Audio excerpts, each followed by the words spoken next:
Oh, I am. Hey everyone, if you can see me on YouTube, just give us a moment and we will start properly. But welcome, thank you for being on time.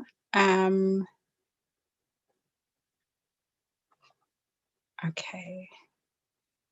So welcome to Health and Hair Care 2021 virtual edition. It is so great to have you join us. I hope everybody's doing well. I hope you are all safe and healthy and feeling good. I am really excited about today. We've got some great speakers lined up to share their knowledge and their expertise with you. If you are logged in on Zoom, I just would remind you to keep your microphone and your screen on mute. When the presenters are presenting, if you have any questions for them and you're on Zoom, just put the questions into the chat. And then what we're going to do is just compile that, and then I will ask the questions to them afterwards. So you don't need to unmute and ask any questions. Put any questions that you have in the chat. If you are watching us on YouTube, then just put any questions that you have for that specific speaker in the comments. And again, we will just compile them and put them to the speaker at the end. So if you are new to Detangled Hair, if you're new to our events, welcome. It's great to have you on board. If you are a regular, it's always good to see you back. Hey guys. So Detangled Hair, just a really quick introduction about Detangled Hair. We are an online marketplace. I'm the founder. Apologies, I don't think I said my name. Hi, I'm Serena. I'm so excited and raring to go. I forgot to say my name. So I'm Serena. I'm the founder of Detangled Hair. And we are an online marketplace where you can purchase products for your natural hair, for your skin, and also male grooming products as well. From small independent brands, from entrepreneurs, momtrepreneurs, indie brands, all based in the UK. And there's a wide variety of fantastic products that you can use that they've tested and they've developed with people who have curly, coily, kinky hair in mind. Even if you follow the curly girl method, the products are safe for you to use. This event that we're having today, the Health and Hair Care event, this is our annual event, and this is basically me bringing sort of my two passions together, which is health and hair care. I believe that in life you need to have a holistic approach to, I guess, really everything, and that goes for hair care as well. Often when people talk about hair care, there's a lot of focus on products, and of course you need really good, fantastic products with great ingredients, but you also need to look at the other areas of your life. So you need to look at levels of nutrition, whether you've got a healthy diet, you need to look at exercise, you need to look at sleep, you need to look at stress. It all plays a part in the health of our hair. And so this is what these events are about. It's about looking at a holistic approach to health and hair care. So I'm going to have to make an apology because our program is a little bit shorter. We've had to change things around ever so slightly. Unfortunately, two of our speakers have fallen quite ill, and so they're not going to be able to speak. But we are wishing them well. We are sending good vibes, prayers, hugs, kisses, whatever they need to get well soon. So Jan and Natalie won't be able to speak today, but we will have them speak another time. But right now, the focus is their health. And I think, you know, if we've learned anything from the last year, almost year and a half, is we need to focus on our health and make sure we're healthy. But we still have some fantastic speakers lined up for you.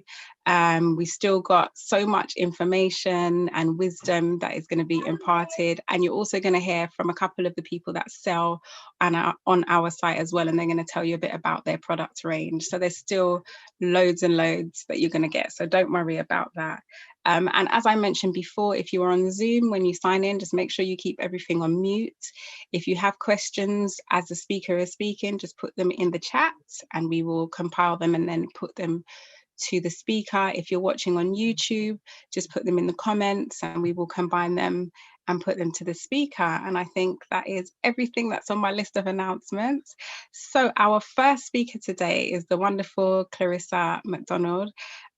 She is going to tell you a little bit about herself, and then she's going to jump into her presentation. So Clarissa, are you there?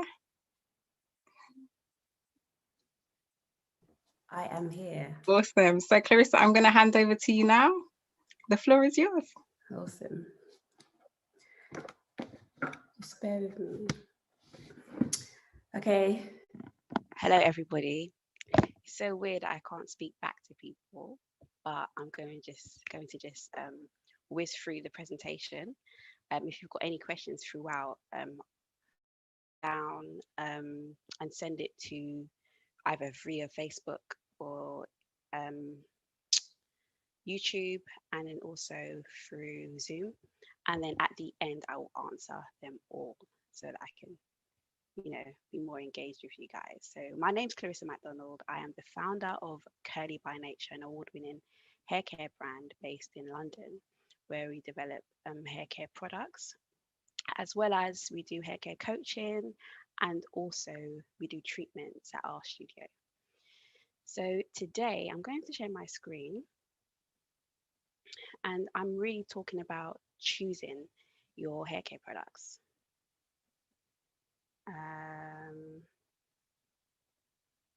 Can you see my screen, guys? Just bear with me. Oh, it's so funny, right? Because I'm talking to you guys and I can't hear anybody back. So, okay. Right. It should work now.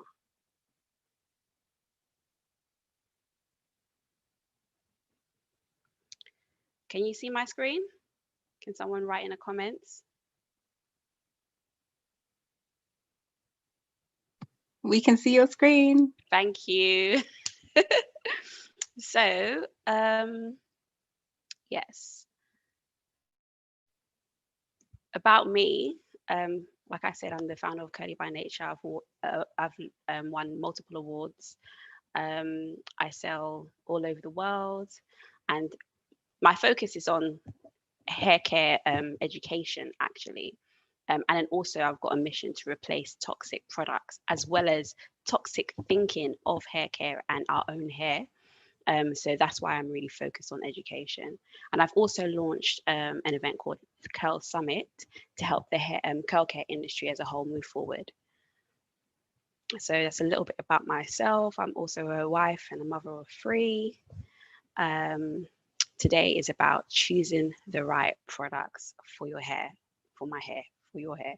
So essentially, okay, I'm not going to be biased in this presentation. It's completely just content alone. So I'm not really going to be even talking about my products at all. I'm talking about choosing products as a consumer myself, because that's what I was first and foremost before I, became a product formulator, professional product formulator and brand owner. So that's how I'm to you in terms of like what you really need to know. Basically the journey of how to best choose the right products for your hair care. And I try to simplify it down into these steps. First, you need to really understand the current condition of your hair. First and foremost, it starts with you. And then sometimes you might need help with that. Sometimes you might get it on your own. Then you need to understand what the function of the product that you are looking for. Then you apply it properly.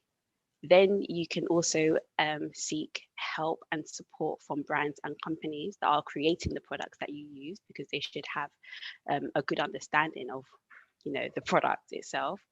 And then we're going to talk about quality versus quantity. So before we get into that, I just wanted to go through why it's important, or why selecting great products are so important. And essentially, it enhances the health and the condition of your hair. And that's what we all want. We want great hair. We want easy hair. And we can all achieve that. And great products really helps with that. You get quality results. You save time, save money, and save tears, and it improves the whole entire experience. So it's not going to be a chore. you won't become a product junkie, or you'll avoid being product junkies as such.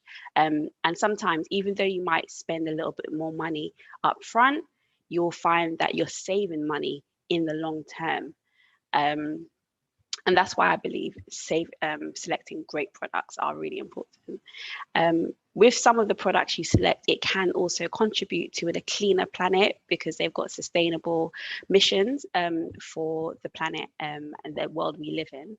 And it can also help and support and build our own community as well, depending on the brands and the products that you do select. So that's why I believe that it's really important.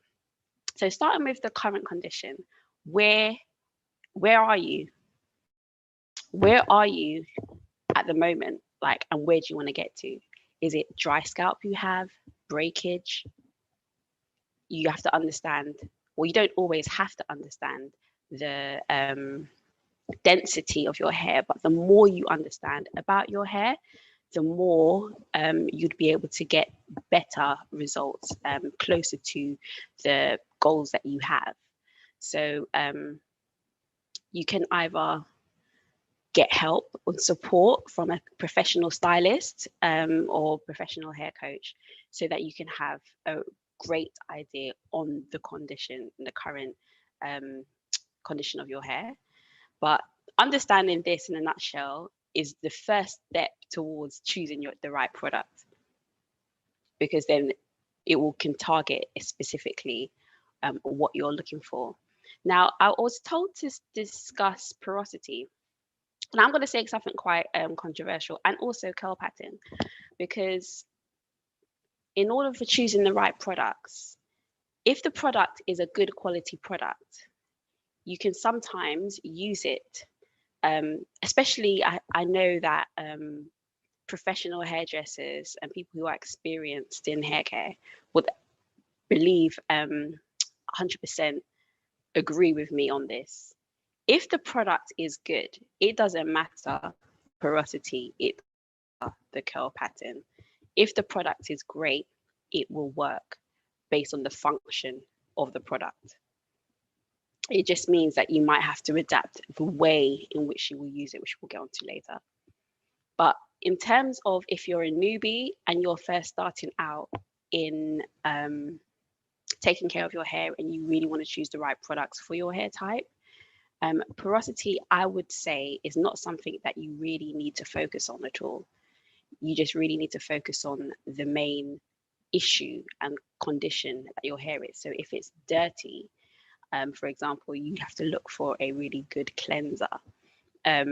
But sometimes you need to think about, before you're thinking about the actual current condition, you might need to take a step back and think about what your actual practices have been to bring you to the current condition of your hair. And usually that's where the juice is, where you can change what you have previously been doing so that you can improve it going forward. So in terms of porosity, I know there's a real hype in this saying, if it's low or high, that can be important. But on the surface of things, you don't have to get really too caught up on it, just because essentially, usually the closer to the roots, it's usually lower. It can, at the ends, it could be high porosity. That strand test that's floating around on the internet, and some brands have also adopted because they didn't really understand much about porosity. And I don't want to really talk about other brands, but that test isn't actually scientifically proven or effective. It's best to use a specific instrument to understand the porosity of your hair. But in terms of people doing it at their own, for yourself, you can just say, okay, when you're in the shower, when you're washing your hair, how long does it take to absorb? How long it takes for your hair to get wet? Is it taking a really long time, or is it just getting wet really quickly? So if it gets wet really quickly, it's high porosity. If it takes quite a long time, it's low. But like I said, that you don't really need to pay too much attention to. I think the curl pattern, when I'm speaking to a lot of my clients, etc., my company is called Curly by Nature. So my focus is on different curl patterns, afro, waves, all sorts. And I'm telling you firsthand that usually when you're taking basic care of your hair, I'm not talking about the styling, I'm talking about just basic care of your hair, understanding the curl pattern actually doesn't make a difference, because essentially hair needs the main treatment of cleansing, conditioning, and protection. So don't get too caught always up on curl pattern, because the pattern itself, as long as it's healthy, it will be beautiful regardless. Don't get too caught up on the pattern. So to the next, and please, if you've got any questions, I really, really want to hear and answer them. So it could be more of a dialogue. So make sure you answer and you give it to the detangle team. So once you understand what you are trying to achieve, you go to the product functions. And when you're choosing your products, you obviously, these are the categories that I've simplified it down. Clarifying basically is really deep cleansing all of the rubbish, all of the sweat, the buildup, product, the debris, the environment, taking that away from the hair and the scalp. I say the hair and the scalp, but really you're going to focus on the scalp. And as a default, it comes away from the hair as well, with the shampoo and etc. Cleansing usually is seen as more mild, I'd say. It is really important to cleanse your hair. I would say that's probably the main thing that is the most important thing in the whole, taking care of your hair, keeping it cleansed. So when you're looking out for cleansing products, you can always also look for ingredients, which I'll go on to next. But essentially, you're looking for all of these things: condition, hydrate. It needs to have something that hydrates your hair. If it's conditioning, it needs to have something that is something that will lay down, protect, coat your hair.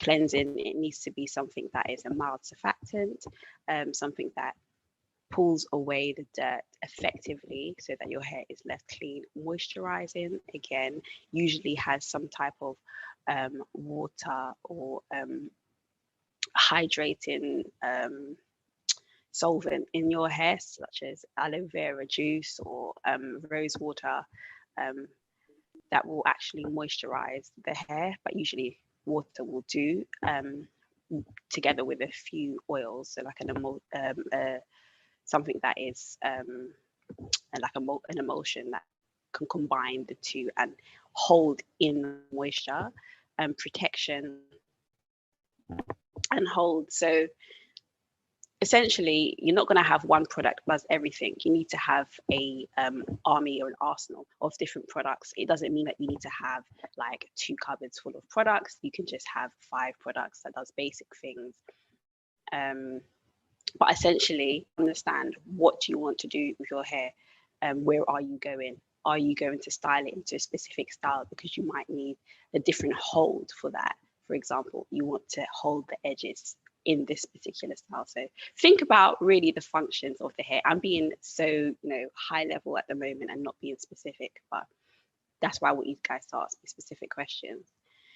Application. Now, this is where the magic happens, I say as well, because people will buy good quality products, or terrible products, whatever, and just not use it properly. And I think it's all in the way you do it. That's why I know, like with professional people, they can use like almost any product, but if they understand what the product is made up of, and if they use it correctly, then it will be used properly and you'll get a great outcome. For example, people vilified like Vaseline and products like that when you're putting it into your hair. And don't get it twisted, like I'm all, not really about that life, but I know that you can use it for a purpose. Everything has a purpose, is my point. So as long as you're using the properly, then it's not going to cause a reaction in your hair. Then it's not going to cause your hair to, come out in a wrong fashion, or the wrong style. So essentially, everything has a purpose. You need to understand what the purpose is, and then you need to use it properly. And then you need to treat it properly after which, and take it out properly as well. So this is where I say you have to understand the product, read the instructions properly, ask for guidance. You should go to the manufacturer's website. They should be able to guide you, because they created the product and they should know who you are, understand why you need it and why you're using it. And that brings me on to brands and companies creating the product. Now, usually, if you understand the brand and the company, they will tell you what their values are, their experience, etc., and then you would understand how invested they are in you as a consumer. Because essentially, when you're choosing the right product and people are creating it, you kind of really want to know who is behind the brand, in my opinion. And for my customers, I know that's what they want to know as well, which is why I'm very I show my face sort of thing. But there are brands where you don't really know the face, they don't really know, and really they don't really know you. So essentially, what I'm saying is, if you're spending money with this company, they should be able to provide you with help and support and customer care, so that you can use a product properly and you can get exactly what you want out of it. Ingredients is a big thing, and a lot of companies don't care. Okay, let me just rephrase that. A lot of company puts in cheap products, cheap ingredients, which can be okay for them. But if you're a kind of person who care about the kind of ingredients that are in your product, you want to be able to understand that the brand overall values the same values, that you share the same values that you have, and that are using ingredients that are sourced correctly, sourced, should I say, sustainably as well, and cares for the environment, people that are working for part of the supply chain.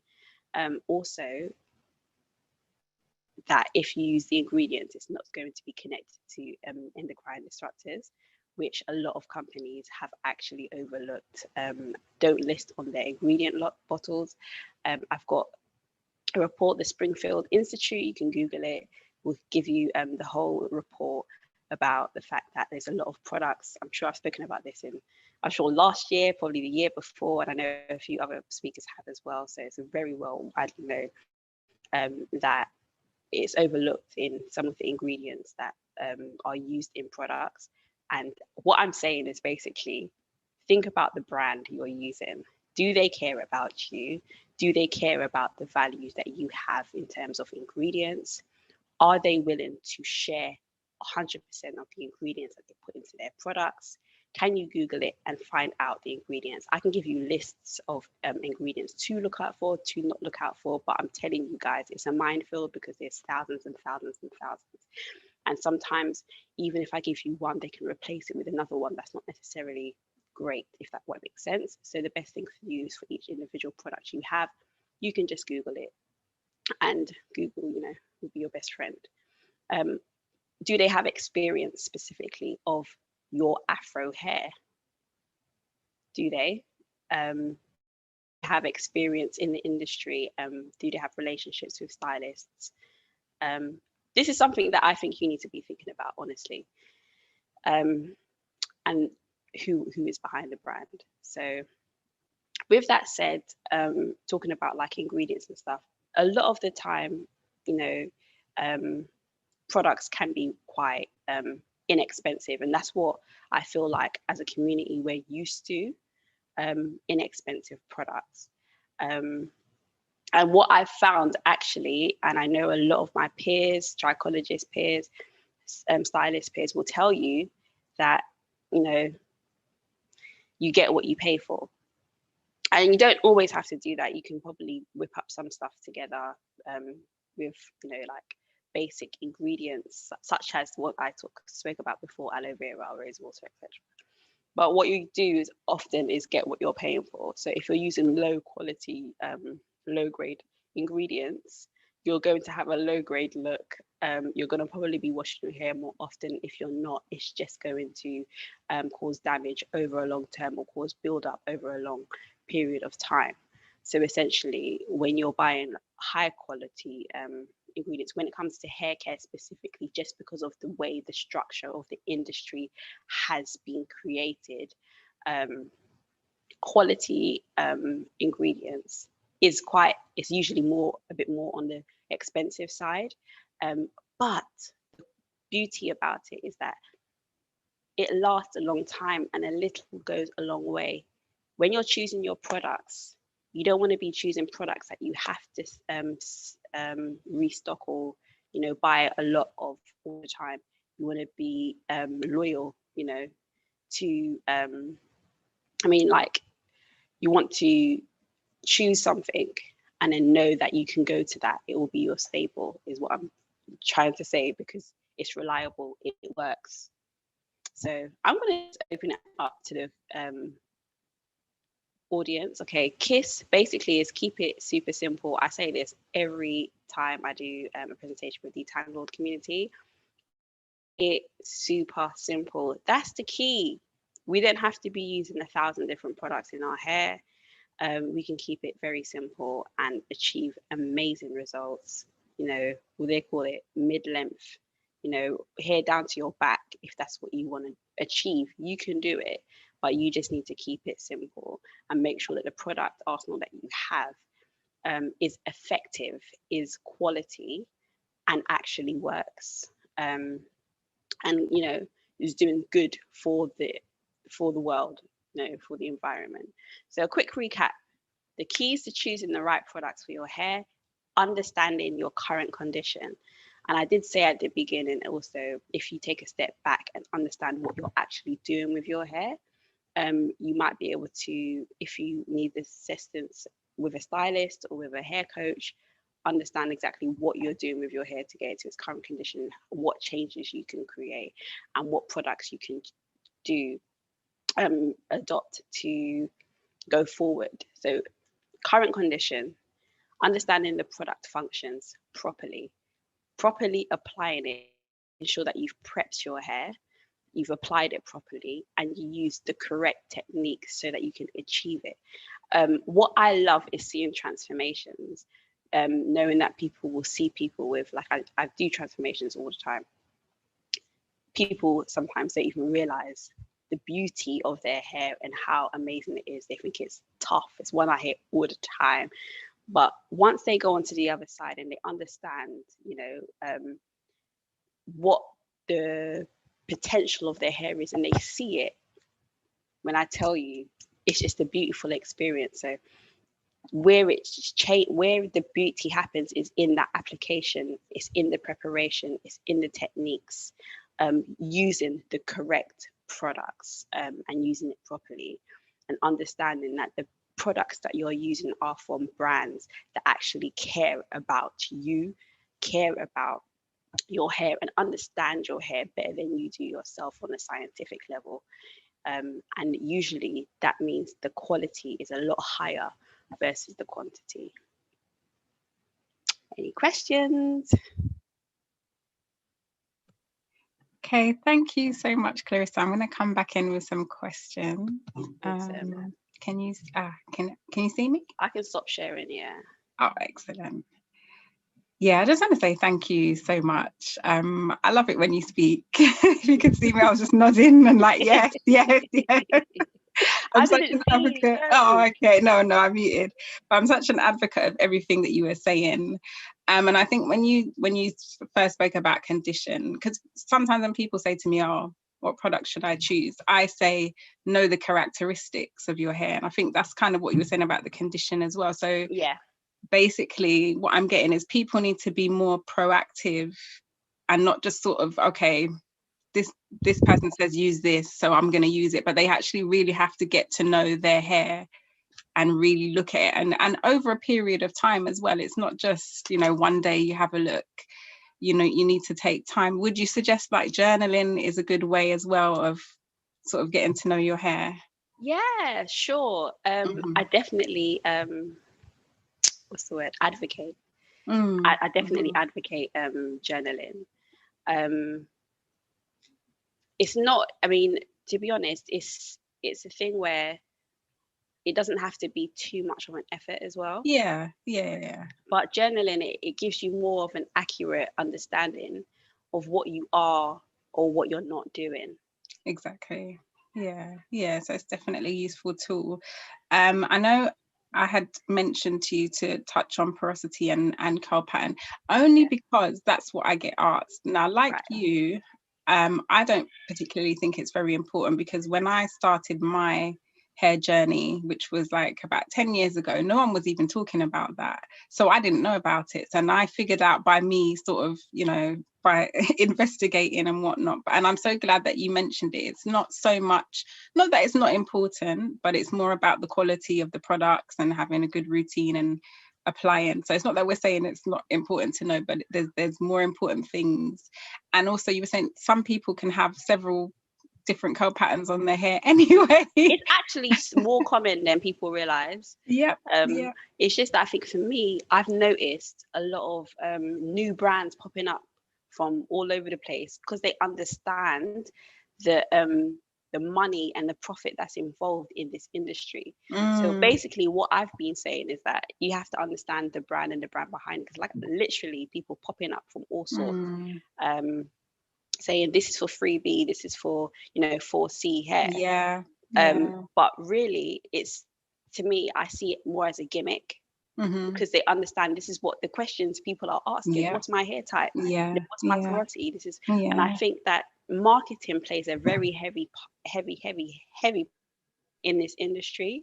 And I just want consumers to be aware when they're choosing products, whether if it works for them, great, but just have a great understanding of what they need first and foremost and what works for them. Yeah, so don't get, I guess, distracted by those buzzwords and those keywords that keep on popping up. Because essentially, if it's a good quality product, it can work in a Caucasian straight hair, as well as a Afro kinky textured, hair type. No, definitely. And so I know that stylists they know that, because they deal with it all day, Yeah. But I suppose people want to make money as well. But that's why you then have to be proactive. To be due diligent. Due diligence. Yeah, exactly. So I know you mentioned hold as one of the characteristics of products. And someone said, what do you mean by sort of products that offer hold? What should be? So I mean like an edge control or a gel, something that holds the hair in place. So usually it's got some products who are, happy to put synthetic chemicals in, would be like polymers and silicones. And like I said, and this is me being someone who's like pro natural, silicones and all those nasty ingredients aren't necessarily nasty. That's another hype that has been perpetuated on the internet, literally. So hold something that will, hold your hair in place, whether it be a gel, something that coats the hair strands, slicking it up, slicking it down. That's what a hold is. Okay, awesome. Thank you. Another question: does high price of products always mean high quality? No. Essentially, I can't even. I know. So anybody can start a brand, right? And I'm saying that because not everybody is nice or good or invested in, making products. So some people will just make a brand or product and price it high because they can. And a lot of the time, and this is why I'm saying no, because I would say the majority of good brands that have high priced product, it would be good. Because there's been a rigorous process. There's been lots of testing, lab, and that's not just in their own house lab, but it will be external labs as well. And then it will be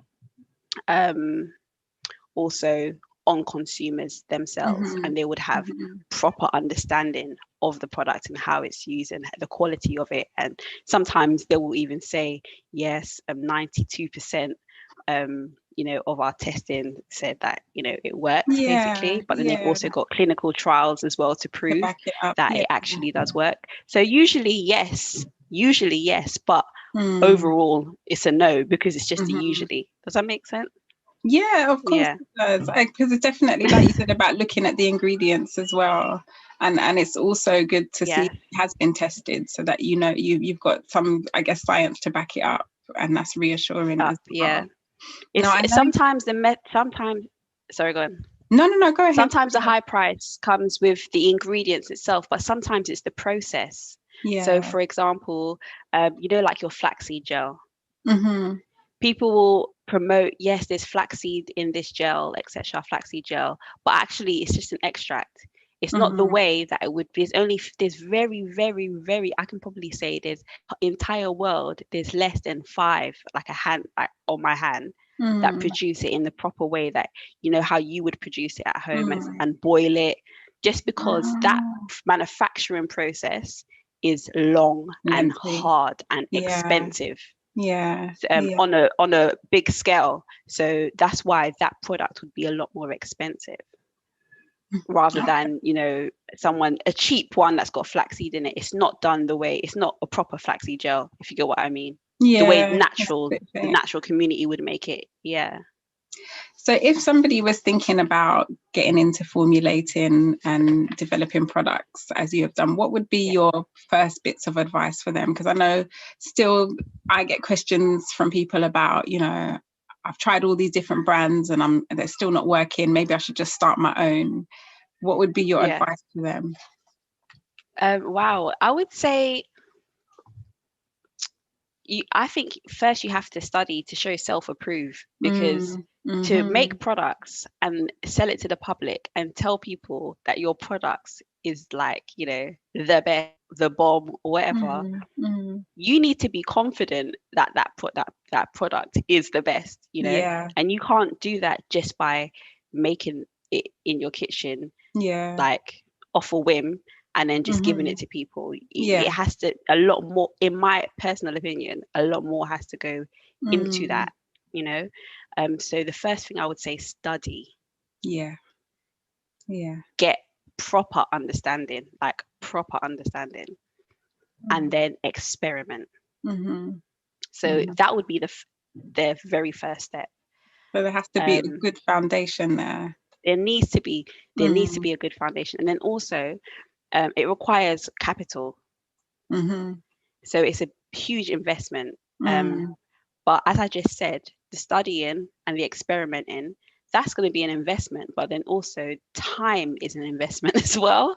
Yeah, of So, course. I just think you just need to, if you're committed to doing it, go for it, because there's Mm, so much space.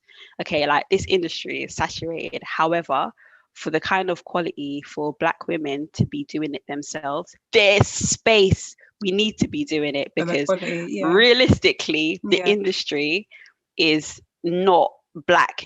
It's not Black. It's the Black hair industry is not mm-hmm, Black, yeah, yeah, if you get what I'm yeah, saying. So, yeah, in that sense, yes, we need you. We need more of us. mm-hmm, mm-hmm, So, but we need to do it differently. We can't do it just in our, like, off a whim kind of thing. yeah. We need to be serious about Lay it. those foundations, do it properly. Yeah. Yeah, And there's yeah, some of us, like, I know Annette's coming on later on today. yeah, Big yeah, up, big up Annette. yeah, So yeah, we're out yeah, here, we're doing it. yeah, yeah. And like there could be more of us doing it. And I feel like we just Mm. need to get together, um and show our face. And like, this is why you already know how much I love detangled Oh, hair. You know I love you guys. And every thank year you you. always put in a really beautiful event that's Yeah, real and raw. yeah. Yeah, well, it's on my it's something that is relevant for me and so many people that I know, and this is the only way that I can do it. This is the authentic way for me to do it, because I believe in That's key. education. Authentic. Yeah, I believe in education. Like I said, I believe in a holistic approach to things. And, Mm, I would never tell anybody, just use this and your hair will be fine. I always say, well, how are you doing? Are you stressed out? Are you this? Are you that? Are you picking good quality products? And so I think that's why it resonates with a lot of people as well, because not many people do it this way. They just want to sell you something. And yes, we do own a business, but I also have a big heart for community, you know. And So this is one of the examples that I was talking about, the fact that yes, okay, you are on the market, etc. But what are your values? Yeah. How are you giving back to the community? Exactly. And this is something that I feel like we need to look at with everything we buy and invest in. We need to invest in our own and understand what we're investing in, instead of just, and like I said, you know, when you're buying cheap products, sometimes you have to use the whole bottle. Do you get what I mean? It's like it doesn't make much sense at all. And then you will find that and I've seen it, and this is why I'm doing what I'm doing, because I remember choosing products. I'm like, oh, I don't know which one to choose. Okay, I'll choose the organic one. Come to find out, the organic one isn't even organic. It's not organic. Had to change its name because it's not organic, and it's because the law has changed. It's now illegal to say it. Yeah, unless it truly is. And then it's like a lot of the products I'm seeing on the face, because I understand formulation, I understand how to read ingredients and all that stuff, and I'm seeing how they're marketing to people, and then when I'm seeing on the back it's something completely different. I'm like, wow. You know? And so I just, okay, you do you, I'm going to do me and do what I wanted to buy and what I was looking for, you know, when I was just a pure consumer, didn't know much about the industry, etc. But we already know as a community that in relation to the industry that we don't own it.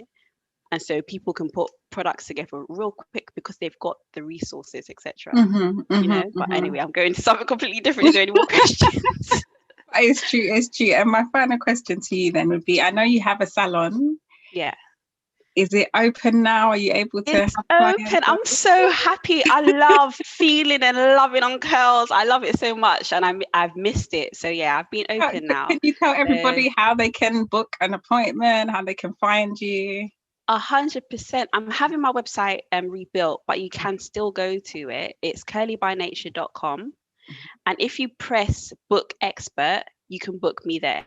Oh, excellent. Yes, I'd love to see you. What I usually do is, I'm not your any, you know, stylist. In fact, I don't even call myself a stylist. I'm more of like a hair care therapist and hair care coach. So what I do essentially is I empower you to take care of your own hair. You can always come back to me, you know, get pampered and all that stuff.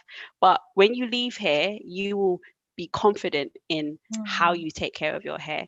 You'll be confident in what products you choose, whether it's Curly by Nature or other brands. So okay, and you're based is Northwest London, isn't it? Northwest London, like Wembley area. Yeah, so and guys, it's easy to get to. Yeah, so I've got customers all make over. Your bookings. Yeah, make your bookings. Come down. Clarissa's before lockdown, I had clients fly in, you know, from Belgium. Wow. Yeah, so oh it's worth the visit, even if it's just the one time. You will leave a new natural, a new person. Excellent. Yeah. Oh, thank you so much. And some of your products are available on the Detangled Hair website as well, so you can check them out there. I just want to say thank you. As I said, I love hearing you speak. When you were doing your talk, like I said, I was muted, but I was like, yes. So thank you so much. Thank you for your time. Thank you for inviting me again. Oh, I love being here. My I really, pleasure. really, really, really love being here. Yeah, so hopefully next year we can be live and we can have people. I'm just going to do one quick check of the chat because I saw a couple of people, just so I haven't missed anything. So somebody said, I'm so excited about your salon. Make sure you book. Yes, I'm available. And what about making my own hair products for myself? Well, I guess, if you're doing it at home for yourself. Oh yeah, sure, definitely. I would say that I would encourage you to definitely make products for yourself, but stay away from water-based products, just because of, you know, microbes and pathogens that can get into, and you won't even know it. So even like sometimes people will say, yeah, mix your conditioner with your water. The conditioner has a preservative system, and they say, okay, that's why it's okay. But because the water has now come in, the ratios are different, so the preservative is not going to be as effective. Or oil, don't mix oil and water. Don't do it, because basically, just a quick, oil is something that, you know, bacteria and yeast and, you know, all those infections they love. So if you've got something wrong in your like a issue in your hair, and they love oils, etc., or even just in the whatever you make, that's their food. Oils are their food. You're just feeding it basically, and then it lives with water as well. So, and it multiplies even faster. Oh God, So yeah, so basically, yeah. if you're just making like an oil-based product like shea butter oil, different lots of the oils, I say yes. But if you do it, discard it within like 2 days. Okay, so it's not going to last. Is that the same if you use distilled water as well? It's the same. Okay. Yeah. So 2-3 days, and don't use tap water. Use distilled water if you're going to do it, and then discard it after 2 to 3 days. Okay. Awesome. All right. Okay. I think that's all the questions. So thank you again. As I was saying, hopefully next year we can do face-to-face and we can have everybody in the same room, fingers crossed. But thank you so much for your time. I really appreciate it. And guys, make sure you follow Curly by Nature. Make sure you book your hair appointments. Make sure you check Clarissa out. Okay. Thanks, Clarissa. Thank you. Bye-bye. Bye. Okay. Lovely. Okay. So I can see Paula. Oh, good, you're on time. Thank you. Hey, Paula, are you ready to go? Oh, you're on mute. You're on mute. Just unmute your microphone. Hey, Paula. And your hair is looking so gorgeous. Oh, I'm loving this. So this is Paula Francis from Superfood Lux. I'm going to leave her to introduce herself. So Paula, the floor is yours. Enjoy. Okay, well, I'll do my best to keep to my 20 minutes. Well, my name is Paula Francis and I'm the co-founder and co-formulator for Superfood Lux. Superfood Lux is a vegan hair care brand. Well, we now call it a hair wellness brand because basically the reason why this brand started was because my hair fell out, and my hair was falling out for lots of different reasons. So we wanted to create a brand which was serving people from the inside out. So we have a range of supplements, we have CBD, we also have topical products. So so the history of Superfood Lux, I was living out of the country and my hair fell out. I lost my hair 2 inches up the nape of my neck. It broke around the front and in patches, and I did not understand why, because as far as I was concerned, the products that I was using were they were natural, they were organic, but the products in America, they have different labeling laws, and our labeling laws in the UK changed maybe about 8 years ago, I think, if I remember correctly. So products that were labeled natural, organic, they were not natural and organic. So I was using these products on my hair, and after my hair fell out, it just set me on a bit of a journey to learn about, okay, if I'm using the best products here, why did my hair fall out? So I could see that the ingredients, they had 0 nutritional value. They were not natural, they were not organic. And I contacted my mum and she made me up this little pot of oil, sent it to me in the post. And within a few weeks, my hair started to get back its strength and shine. And I just thought, well, if my mum can just make up something in her kitchen and it helped me so much, I just knew that we were onto something. So that eventually became Illuminism, and we went on to create a hair cream. And then a year and a half later, my hair fell out again.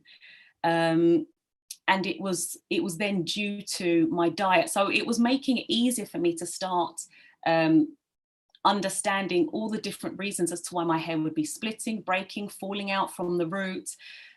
So then we introduced supplements, and then my hair began to grow back. And then my hair has fallen out for hormonal reasons, dietary reasons, vitamin D deficiency, stress-related reasons. So Superfood Lux is a wellness package for hair, which is serving all of those things. So whether you're having problematic hair throughout the month, like changing with your cycle. We have topical products for that. We have supplements for that. So, okay, so that's a brand. I'll show you, or maybe I'll go through a few of these a little bit later, like the ranges and the things that we have. But I'll talk to you a little bit about just quickly about the hair growth stages, and then I'm going to go into different vitamins and minerals and how you can assess yourself. You can look at your own body, you can look at your tongue, you can look at your nails, you can look at your skin, and you can even, touch, feel your hair and see your scalp, and you can assess for yourself what nutrient deficiencies that you may have. Because supplements, for me, I know that a lot of people say, oh, you don't need to take supplements. But for me as an individual, I really do need to take supplements to keep my hair from falling out throughout the month, from stress.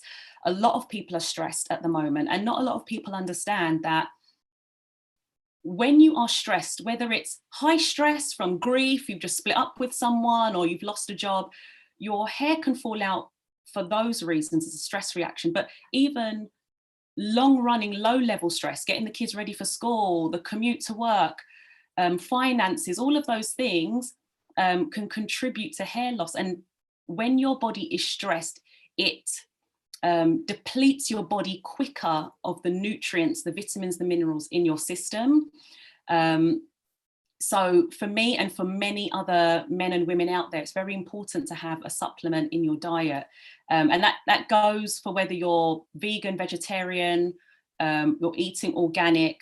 And the reason I say that is just because the food that we have, not only in this country, but many other countries that we're having imported, the soil isn't as nutrient rich as it used to be 10 years ago, 20 years ago. So the food that is available on the market, even if it is organic, isn't as nutrient rich enough for the body to stay in, optimum health. So for me as an individual, and for a lot of people out there, it's a really great benefit to have a good quality plant-based supplement. So I'll quickly tell you about the hair growth phases, and then I'll talk to you about some nutrients, okay? So the hair grows in, well, they say 4 stages, but really 3 are important. You've got the anagen, the catagen, and the telogen phase.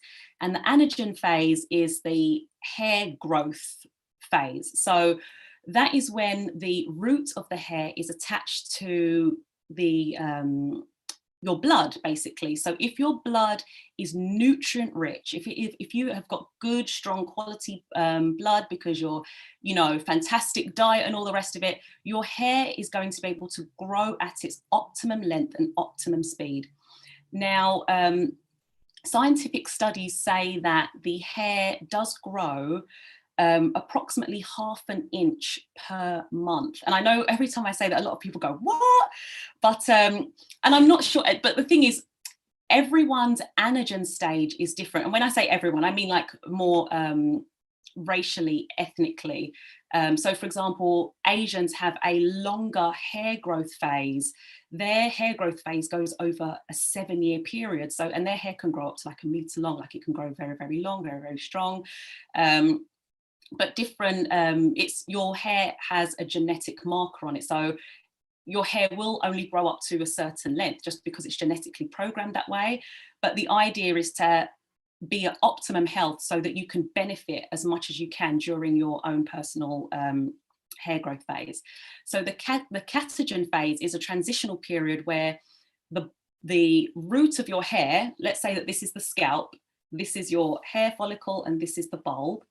It detaches, like all the roots are out there, and it detaches from the blood that's in the scalp, and it forms a bulb, and it attaches to the follicle of the hair. This goes on for about approximately 10 days, and then it goes into the telogen phase where the hair naturally falls out. So what can contribute to hair loss and hair thinning is when this hair growth phase is interrupted. And what can interrupt this phase is if you're not in good health, if you've got something wrong with your metabolism, or something wrong dietary, like if you don't have, basically illness, improper nutrition.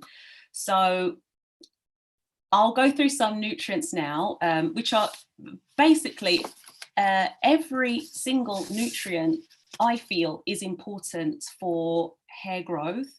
I always say to people, a lot of, biotin is the buzzword and, the buzz vitamin for everyone to have. But as much as biotin is very effective, I say that your body is it's like a symphony. You need everything to really complement each other. You need the sun, you need all your vitamins, you need all your minerals, the trace minerals. You need everything to really have your body working at its best. And your hair, your skin, your nails is just an outward reflection of your health on the inside.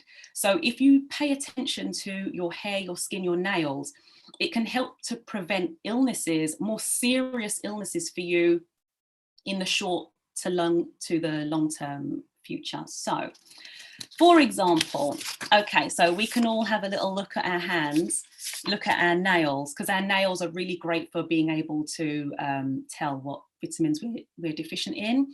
So if you have horizontal ridges going across the nail, you have like maybe a grey or a very pale nail, this can be a B1 deficiency. And I'm going to give you vegan options because our brand is vegan.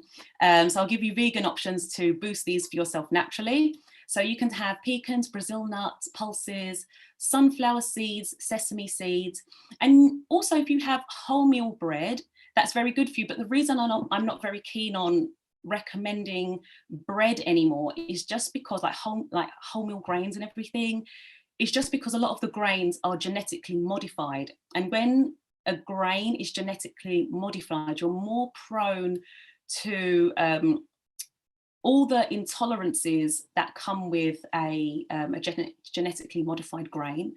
So it's always best to try and have them organic if you can. So things which can also cause a B1 deficiency is refined white bread, white rice, white sugar, and also nervous tension, stress, anxiety. They can all deplete the nutrients, as I mentioned before. So boost up on those. Okay, so biotin, natural sources of biotin, also known as vitamin H, mushrooms, avocado, sunflower seeds, almonds are really great sources. And like an indicator if you have a biotin deficiency is not only having thinning, brittle hair, but also peeling cuticles as well. So if it's not just dry skin from you're washing your hands a lot, using all of this blooming sanitizer, and it's drying out your cuticles. If you feel like you're moisturizing anyway and your cuticles are still peeling, it could be a biotin deficiency. B6, vegan options, pistachios, bananas, Brussels sprouts, oranges, hazelnuts. And you can be more predisposed to rosacea and psoriasis if you have a B6 deficiency. And for people with psoriasis or any skin issue, trying to get natural sunlight and increase your sunlight, increase your vitamin D, it really, really helps with dry skin and problematic skin issues like psoriasis. Also redness around the nose, and a non-vegan option are eggs. Eggs are very good for having your biotin. B2, also known as riboflavin, wild rice, quinoa, mange to almonds. A really great source for that is if you are vegan, having nutritional yeast such as like Marmite, or you can get the flakes, that's very good. And a way that you can look in the mirror and see if you might have a B2 deficiency is cracking at the corners of the mouth, mouth ulcers, bloodshot eyes, and jaundice as well. So jaundice is when the yellows of the eyes, the whites of the eyes start to yellow a little bit. B2, B3, really great benefit for that is quinoa, and a symptom of that is something called pellagra, or inflammation of the skin, or cracked heels. So if you have crazy dry feet and it's a bit more excessive than just, summer feet in flip-flops kind of dry, it could be a vitamin deficiency. If you have an imbalance in your thyroid, you may have vertical ridges, so ridges going that way down your nails. Now, a lot of people, they may think that might be just how your nails grow, but when you have proper, complete nutrition, your nails should actually grow smooth. So even if you was to look at your nails now, you might see a few ridges, but I promise you, like if you were to change your diet and then start to see the nail growth coming through, and you really should start to see nail growth, clear nail growth within about a 4-week period, you would notice that it's coming through a lot smoother without the ridges.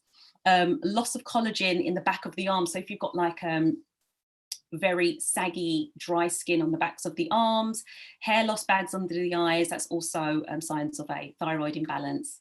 And what else can I tell you? Okay, so looking at the tongue, if you have a very red tongue, that can be a B2 deficiency. If you have a white, creamy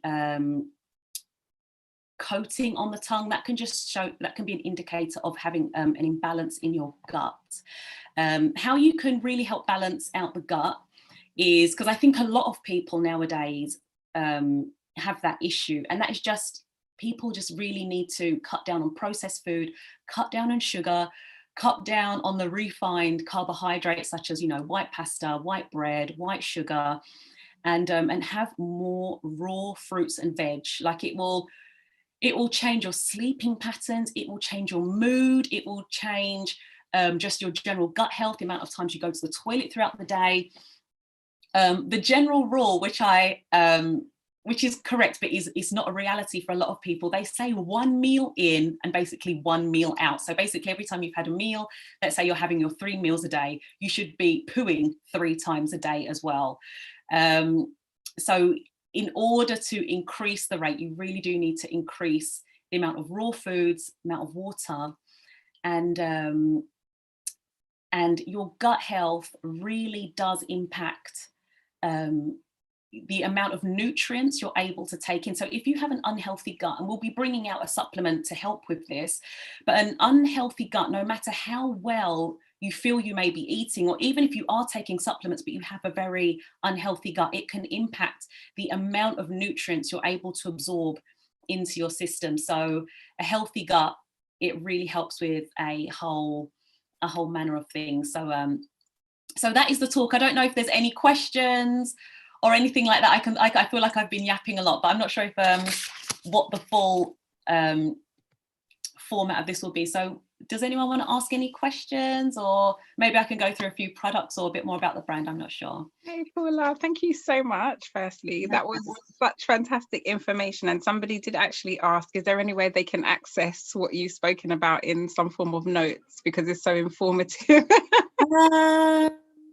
Oh, do you know what? I don't even think it's on even on the website or on the blog. No, I don't have like it written down anywhere, but I will try to like maybe make like a PDF or something, and you know, have it as a download so people can access it. I've been meaning to do that, but honestly, I just got no blooming time. But sorry, I will try and do something like that.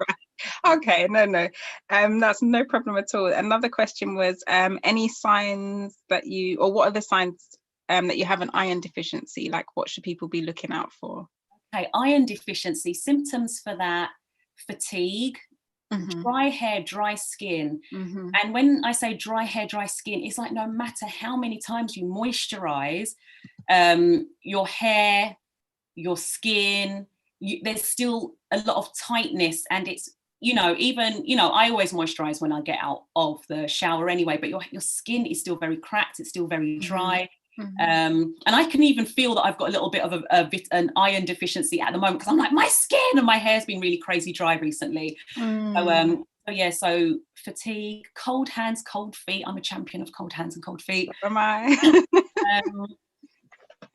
And also more proneness to anxiety and depression. That's not something which not a lot of people know, but a deficiency in iron and a deficiency in just the vitamin B complex, you can be more prone to feelings of anxiety and depression as well.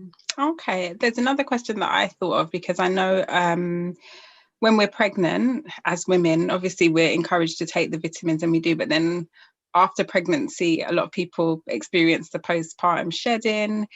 Do we need to buff up a little bit more on nutrition then, or do we? Well, shedding after you've had a baby is a natural process. When you're pregnant, your hair stays in that category for a bit longer. So everyone's like, my hair is amazing, my hair is beautiful when they're pregnant. And then they'll get the hair loss after. Yeah. And your hair really should recover within 3 months. But for the people who don't recover after 3 months, and I feel it's something which is so much more common.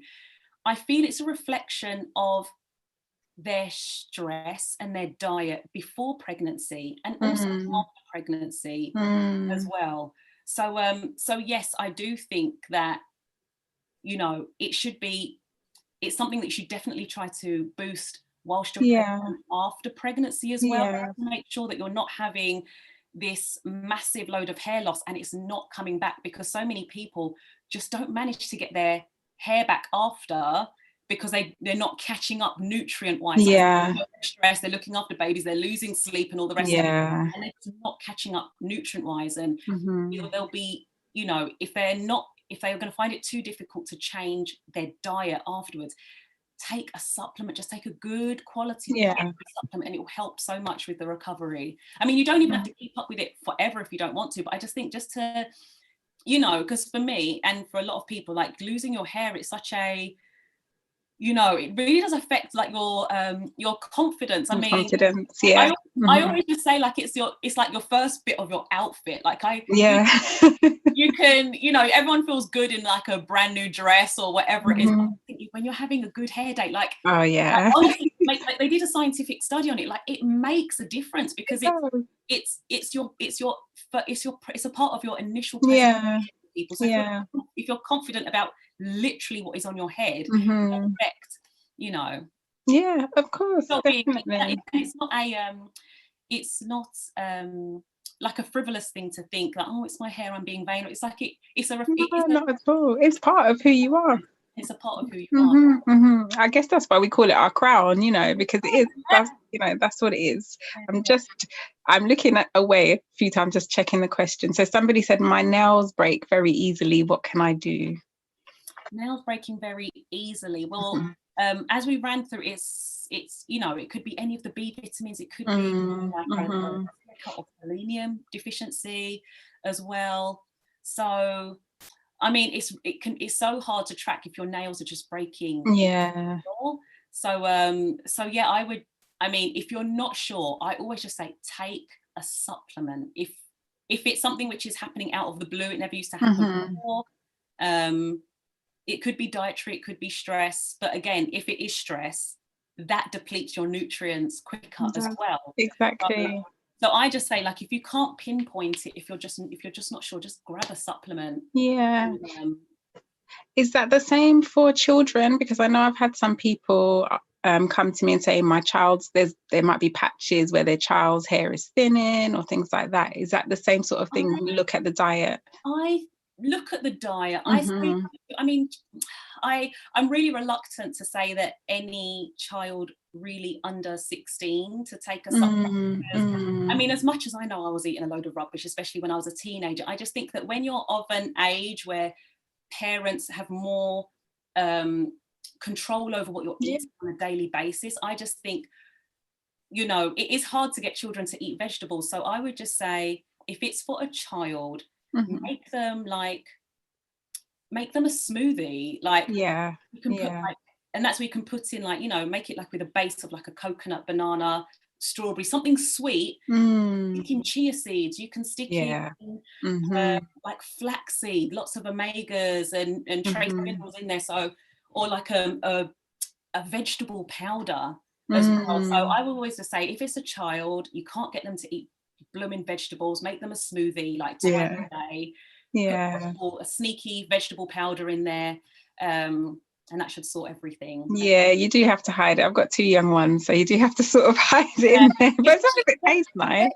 Especially if they're accustomed to a lot of sugar, because you can change your own taste buds. You can change a child's taste buds by really dialing back and removing synthetic sugars, or even diluting fruit juice as well. It makes such a difference to, it will help them to monitor the amount of sugar they want as well, because if they think it's too sweet, it won't be as attractive to them.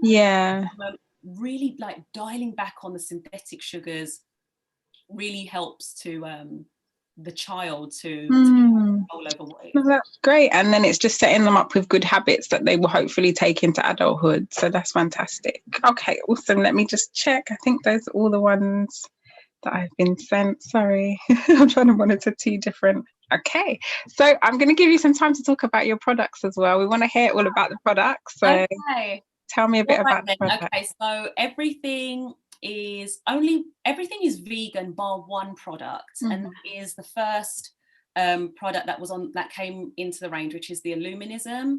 Illuminism is a pomegranate seed oil balm. It has castor oil, a bit of shea butter.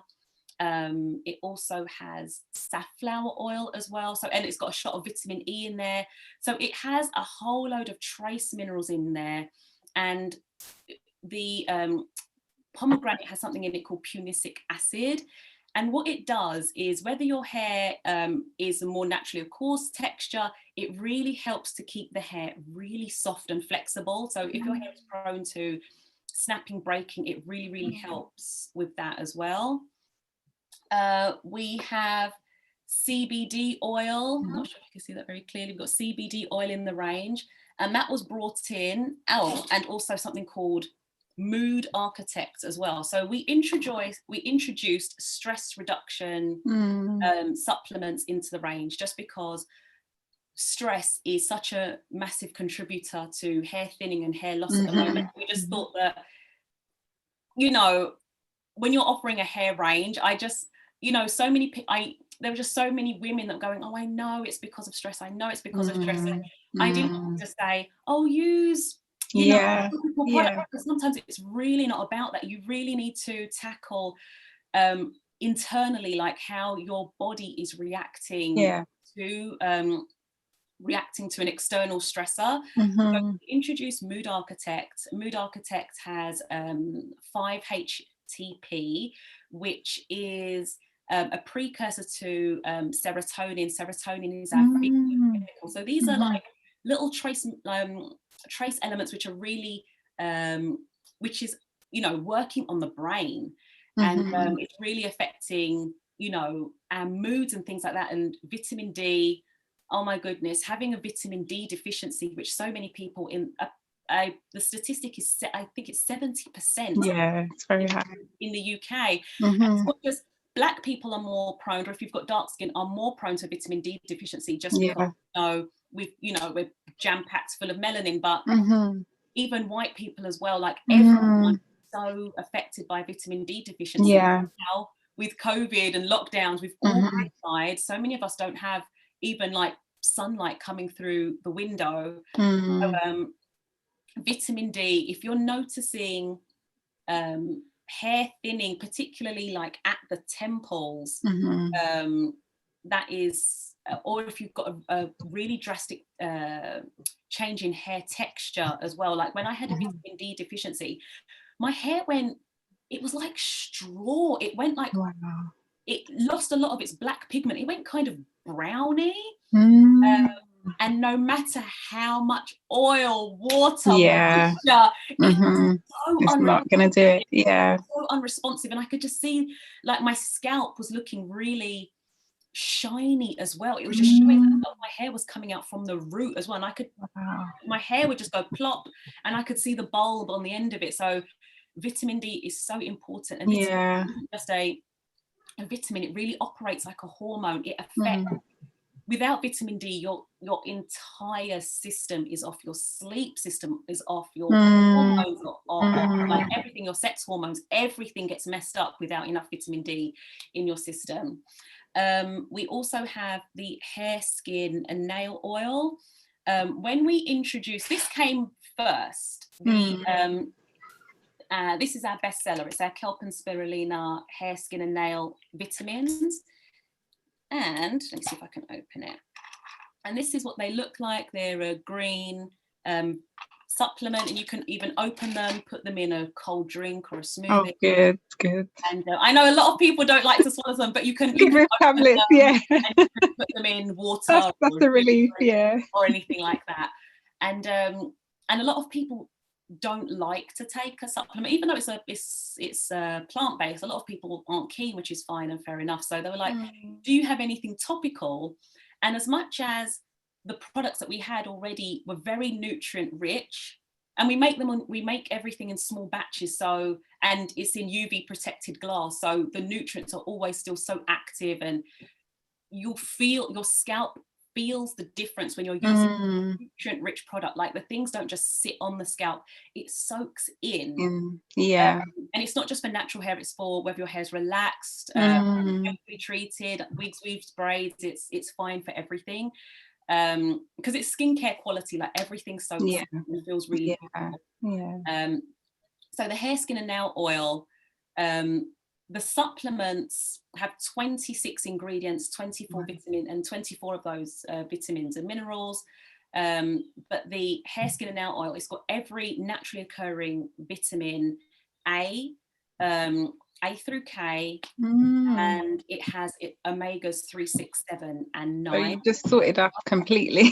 Everything's there, yeah. Very rich in iron, so rich in a lot of trace minerals as well. So when you're applying it to your nail beds, like when we brought it out, it had so many testimonials in such a short period of time. Like, so I think it's like, it goes to kelp and spirulina, and then it goes to hair, skin and nails as the following bestseller.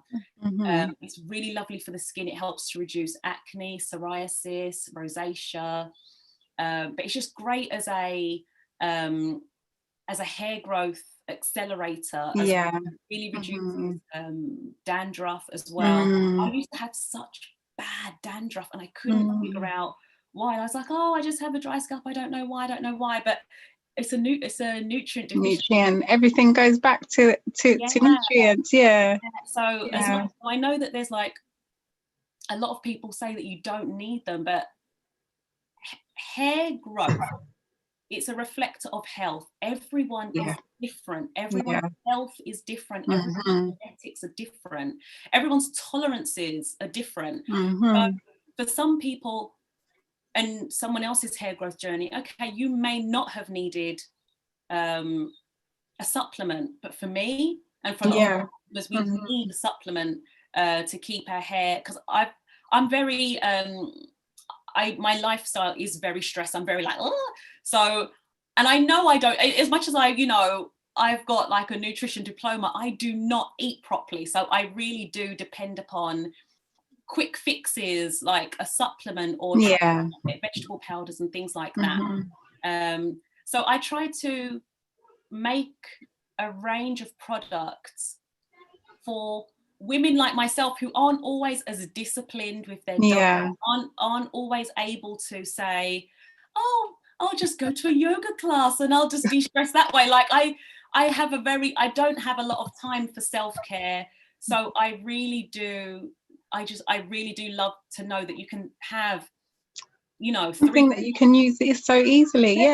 CBD underneath your tongue in the morning, and it sets me for like the next 6 to 8 hours of not being so reactive to like stress and anxiety and all of that stuff. I can take, the mood architect, and that was for the entire day. So me, I'm kind of like a quick fix gal, but that's fine. but it's just like, you're busy.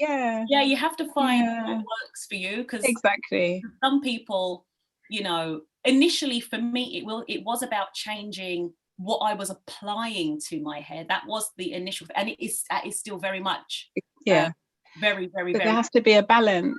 That's what I'm getting from you.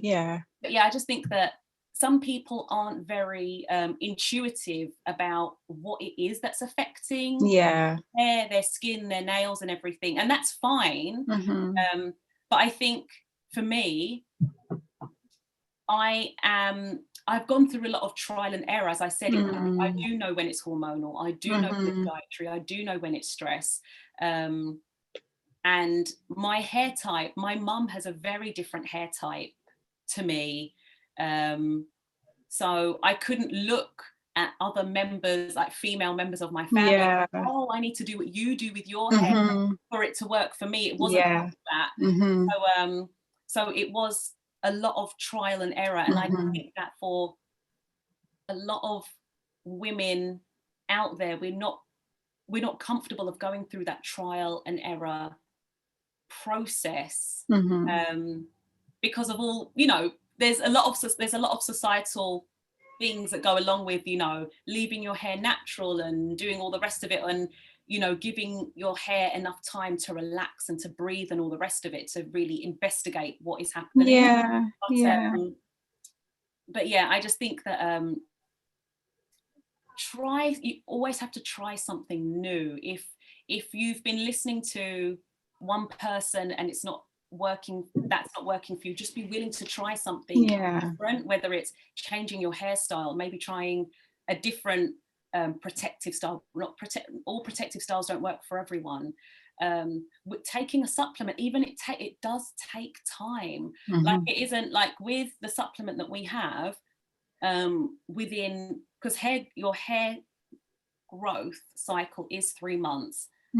Typically with the supplement, it takes 4 weeks to see a difference in your nail growth. You'll start to notice a lot of a decrease in chipping and flaking. We usually within the 4 weeks as well, if you have a lot of hair loss in terms of, like, you know, combing your hair, washing your hair, you'll notice a lot of hair coming out. Typically that also begins to reduce within the 4 weeks.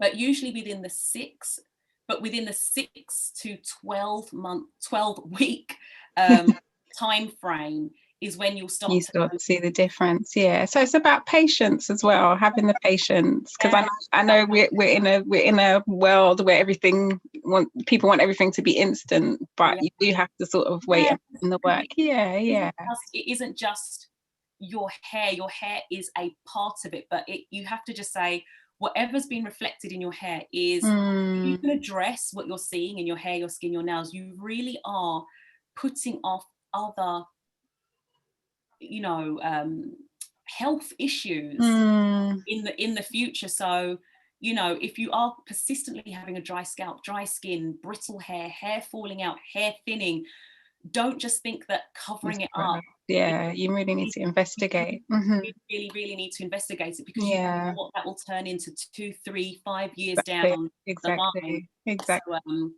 So that's okay. a lot of advice for you. I want to say thank you so much. This has been so informative. It's been a pleasure listening to you, your journey. It's nice to see you as well, because it's like everything is over the internet, and then you're like, oh, is that who you are? But thank you so much. For people that were asking about the notes, I will say it is being recorded. So once we finish, that you can come back to this on YouTube. So everything Paula said will be recorded. So take your time with the PDF. don't rush it. And the thing is, we've made like a new little booklet as well, like what we send out to all of our customers. It's called My Personal Nutrition Guide. It was made about a month ago, and I already can't remember what the name of it is. But it's just a little booklet, and it's got lots of different, you know, advice about nutrients and all that stuff. So if anyone wants it, they can email me. I'll send it to them. But when I've made the PDF, I can email it to you, and you can email it out. Send it to me, and and we're happy to disseminate it. Also, people are asking where they can get the products. You can get them on the Detangled Hair website. All of the products that she's mentioned are on there. And we also did a collaboration with the Curly Closet, where she used, I think it was the quinoa shampoo.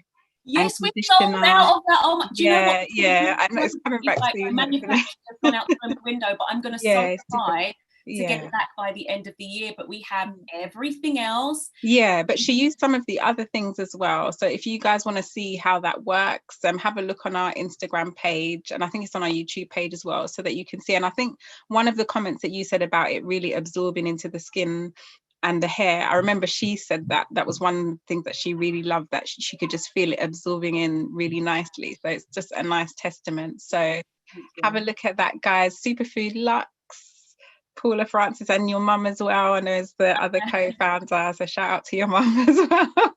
So thank you so much for your time. No worries, it's been a pleasure. Nice to see you. It's always nice to see your face. Yeah, definitely. Definitely. So thank you. Take care. You guys take care. Thank you for having me. Thank you. Take care. Bye. Okay, lovely. So again, thank you to Paula so much for her presentation. It was very informative, and it just goes to show, and that's me going back to the top of the program when I said about why I organized the health and hair care, because hair care is much more than what you put on your hair. Of course, it's really important to have, you know, high quality, great products, but it's also about the holistic. It's also about the nutrients, the stress levels. And Paula was just a testament to that, that it's not just one thing. You have to look at, you know, hair care in a holistic way, because hair was also a good indicator of what's going on inside. So thank you so much to Paula. So our next speaker, let me just see, Shirley, are you ready? Is Shirley on? I am. I'm certainly here. I'm going to tune in now. Oh, fantastic. Can you see me? I'm trying to set my camera. Hi. Yes. So you can see me. I cut off, or is it still good? Can you see me? Yes, I can see you. Just a little bit. Yes, perfect. Okay. I bring the mirror. I don't want anyone to see my weight gain face. My new lockdown weight gain. We have all had 1 stone a bit. Then we've all had, my cheeks are a bit round, though, it's fine. Don't worry about that. Right, so your hair looks gorgeous, by the way, because you normally have it quite short. So it's short, yeah, so it's nice to see the grey. 2, 3. Yeah. Right, so I'm gonna hand over to you. So the floor is yours, and then I'll come back in when you finished and put any questions to you. So that's amazing. Yeah, okay, thank you. Well, thank you to Serena for inviting me to do detangled hair. I think this is probably my 3rd year of doing it.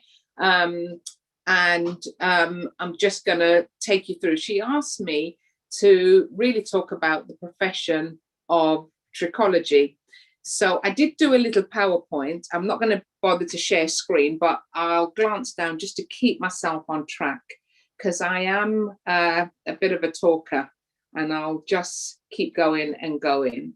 So I actually did a clinic yesterday I'm in Birmingham at the moment. I'm at my mum's house, and somebody said to me, you know what? I didn't even know what trichology was. It was just by chance that I actually found out. I heard the name and wondered what it was, and I had a scalp problem. They said you need to see a trichologist. So what is trichology? Let's start with that. Well, the actual, it's the science. I'm glancing down just to keep myself on track, but it's the science of the structure and the function and disease of human hair. So that's essentially what trichology is. Now, clinical trichology is slightly different in that we diagnose and treat diseases of scalp disorders and also hair conditions. And I'll come on to that, but there are lots of different things that we actually cover. Just a little bit about me. I started my journey at the Institute of Trichologists. I was a young 20-something, and now 30 years I've been in trichology. So I came to London to study, and at the time it was a 3-year course. And I was just really, really excited by the whole thing, because it was both medical, it was also cosmetic. There's also the psychology of it, because you know as well, when you're not having a good time, you know, a bad hair day, how it can just pull the rest of your day down. So I run a very small practice in Hendon, and I also work for the Institute of Trichologists as a clinical tutor, and we have patients that come in and students that train, and I'm also responsible for ethics. So in other words, we keep to a code of ethics. So if you go and see a trichologist, we're not going to try and sell you things just for the sake of it, but we'll really try and get to the root cause of what's going on. So really, that's essentially what we do. A trichologist themselves, a consultant trichologist, will have a look at the condition. They'll examine your scalp. Nowadays, the last sort of 5 years, we use what's known as a dermatoscope. So it comes under this umbrella of what we call trichoscopy. So we're studying the hair with this huge magnifier, and we can see changes going on under the skin and with the hair. That gives us better clues to what's actually happening, what that condition is. So we'll treat a range of things, from the very cosmetic to the more medical. We are not medically qualified, although we're medically trained in areas pertaining to the hair and scalp. So there are other institutes as well. The Institute of Trichologists is the longest serving institute. It's been around since 1902, and it was the first, and it coined the term trichology. But there are others. There's the International Association of Trichologists, and there's also ART. So there are other bodies, but do ensure that you check who you're going to, what they know, because unfortunately anyone can call themselves a trichologist, which is sometimes, it is a bit worrying. But generally speaking, if they're a registered body, then you're fine. And they won't try, we're not allowed to sell you advanced treatments. So we can say, well, you might need to come in for 2 or 3 treatments, but we won't sell you something in advance. Well, what do we cover? So, what kind of conditions? Well, it varies. The conditions, you can put them under scarring, hair loss type conditions. So that may be autoimmune type conditions, such as, you may or may not have heard of it, discoid lupus, erythematosus. We have other scarring conditions. One that's really common that we see in Black women is something shortened as CCCA, so central, because it's in the central area of the scalp. We call this the vertex. Centrifugal because of the shape, and cicatricial means scarring, and alopecia is just a generic term for hair loss. So we're seeing a lot of that.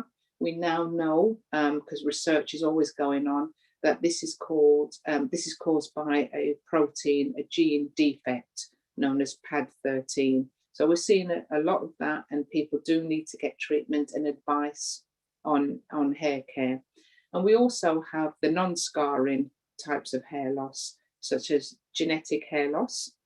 And you'll be pleased to know that there are things you can do about that. And also short-term hair loss, another one called telogen effluvium. And we see that's where lots of your hair is shedding. If it's acute and sudden, it's normally 2 to 4 months after something's happened. It might be, I don't know, you've had COVID, we've seen that because of the temperature, or, it could be an infection. Anything can cause that. Good news is it just recovers by itself, no need to treat. If it goes past 6 months, then we call that chronic telogen effluvium, and that's different. You would then, we might need to do blood tests to see if there's any imbalances. And I was listening to Paula, who was giving some really, really good advice, because nutrition is a huge part of what we do. So we'll look inside and outside what's going on. We'll look at stored iron, what we call serum ferritin, thyroid, all of these things. And what's interesting is when you get the blood tests done, they are normally what we call population norms. So if you fit into that population norm, then that's it. But we know as trichologists that sometimes it needs to be narrower in terms of the range to suit that individual. So just because, so example, stored iron, serum ferritin, the range may be, I don't know, 20 to 300, depending on the lab of units that they're measuring in blood. But for many people, it might need to be in the upper ranges of 70, 80, 90. Otherwise, they get this shed in.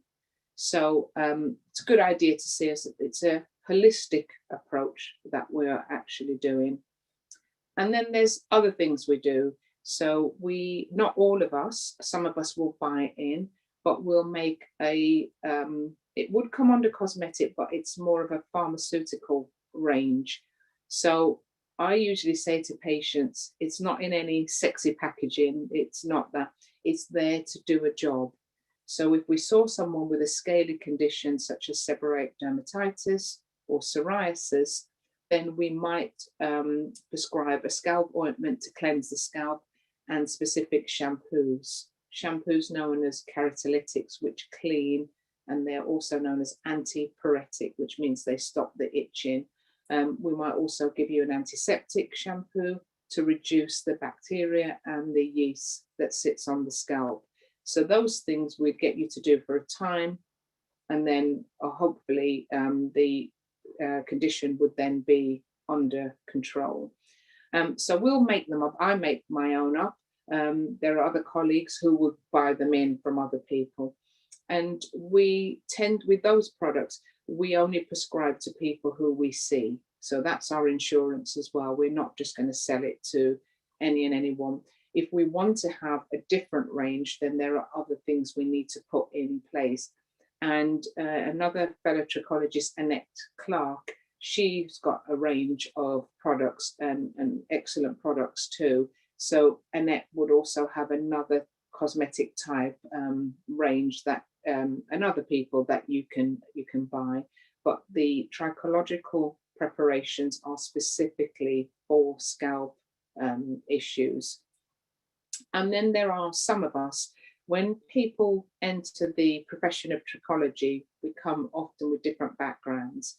So one of the most of the students that we have, I would say a large portion of them, percentage of them, come from hairdressing background. It's that kind of logical step. They've done hairdressing, they get excited by the science, or they think, I'm seeing so many problems, what's actually going on? And it's not fixed by cosmetic, there's more to it. But we also get hair transplant surgeons, we get all sorts of different occupational backgrounds who enter the field of trichology, who come in and train. And so with that, they will bring other additional things that they can do. So we've had GPs come and do our course. We've had just all sorts. So you might even find that a GP will a trichologist will specialize in, I do medical tattooing, for example. Now, I don't do whole heads, but if somebody's got maybe traction hair loss or a scarring, I might tattoo that area just to camouflage and give some coverage. Other colleagues might do wig making. There's all sorts. Some people, I do a lot of nutrition work, but you might find that your trichologist is also a qualified nutritionist as well.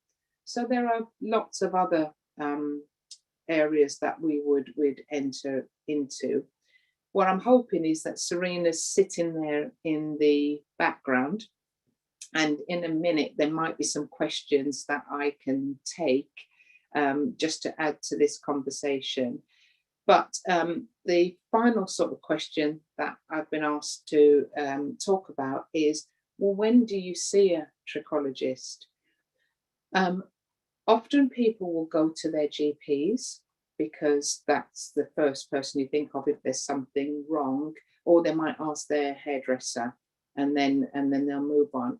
I would say that if the problem persists for more than 6 months, then it's probably time to have to book a trichology appointment, your GP is not a specialist in hair and scalp, and it might surprise you to know that they don't do any training in hair and scalp at all. They might do a couple of weeks of dermatology in their training. I know that there are steps that they're trying to change that, but it's not something. And over the years, I've had GPs who have also been patients as well. So it's not something that they look at. And then there's the whole psychological trauma, upset of hair loss or hair scalp conditions. You know, it affects the quality of life. And sometimes having a 10-minute appointment may not be very, you know, supportive or helpful. You know, often you're sent away with, you know, some lotion or shampoo, and sometimes you just need some guidance. Something else that also happens is that we are often told that it's traction. Every time they see us, you know, if there's some sort of hair loss, and there could be other things going on. There is a condition known as frontal fibrosing alopecia, and this is where like the whole band-like hair loss happens, and you do need medical intervention to get it under control. It's thought to be an autoimmune condition, but I've had patients who have been to the GP and they've been told that it's traction. And especially if, I think one of the things that we learn in dermatology overall is that many of the books for dermatology refer to pale skin. So it doesn't always include us in there. And if you go and, you know, you're being told to look for redness, or you tend to look for pimples, in darker skin, you're not going to see that. So this is where a trichologist, this is our training. We're going to be listening to what you're saying. We're going to give you an hour in that consultation. And things tend to come up towards the end of the consultation. So we're going to be listening. Do you have burning? Is there itching? What else is going on? When did it start? What makes it better? You know, these kind of things. But we do have the luxury of an hour, which is, you know, why a consultation does cost, and it's not on the NHS. One sort of final thing to say, we, the Institute of Trichologists, has made an application to the Professional Standards Authority and to be recognised as an ally professional, health professional.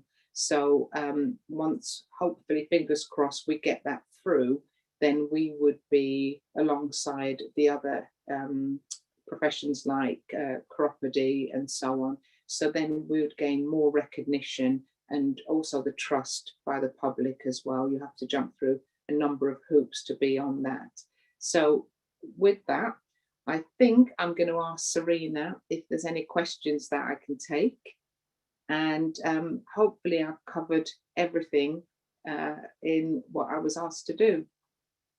Serena, are you there? Hi, Serena.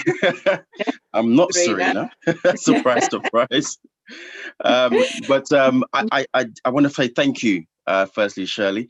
I've just simply jumped in real quickly, but spontaneous. But I have a question actually that's come up in the chat for you. Question is, how do I go about resolving problems with itchy scalp? What's the first thing that I should do if I have itchy scalp? That's a really, really good question.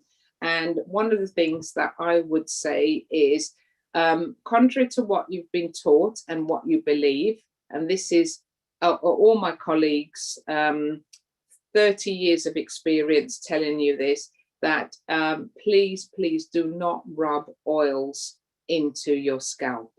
Please don't do that.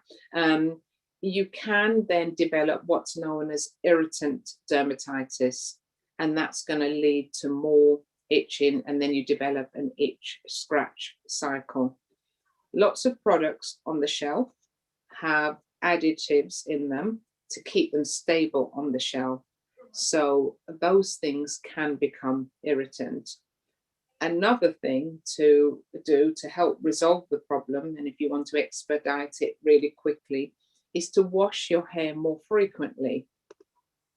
I'm taking a pause there because all my patients will say, not all, but many of them will say, but it's Afro hair. We really don't need to wash it that often. We'll dry out all of our oils and etc., etc. Or I've got braids in, or I've got weaves in. It's just not practical to do it. So here's the thing. You need to be washing for at least once a week. That's the minimum. I've grown my hair this time, so I appreciate that it's not always practical. When it's short, you can jump in the shower, and in fact, I used to wash mine every day when it was really short. But even if you can't wash it and it's in braids, use a flannel and wipe the scalp off. Your scalp is an extension of the rest of your skin. You would not leave the rest of your body. You wash every day. And if you're putting products in to your hair, so forget the scalp, we're not going to do that anymore. But if you're putting products into your hair, imagine the buildup of that. Now, we naturally have yeast and bacteria on the scalp, so that continues to multiply. Then if you're sweating, then if you add the ingredients of all the products, you've got this really alkaline environment where it just thrives. Bacteria and yeast just thrive. And so you're going to get problems. So at the very least, once a week. Secondly, if you can't do that, use a flannel and wipe off the scalp where you can. Do not apply oils to your scalp ever.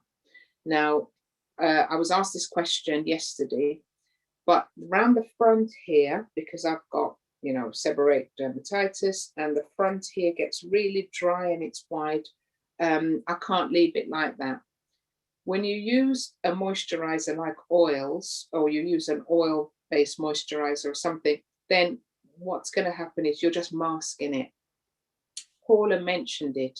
You need to look at root cause.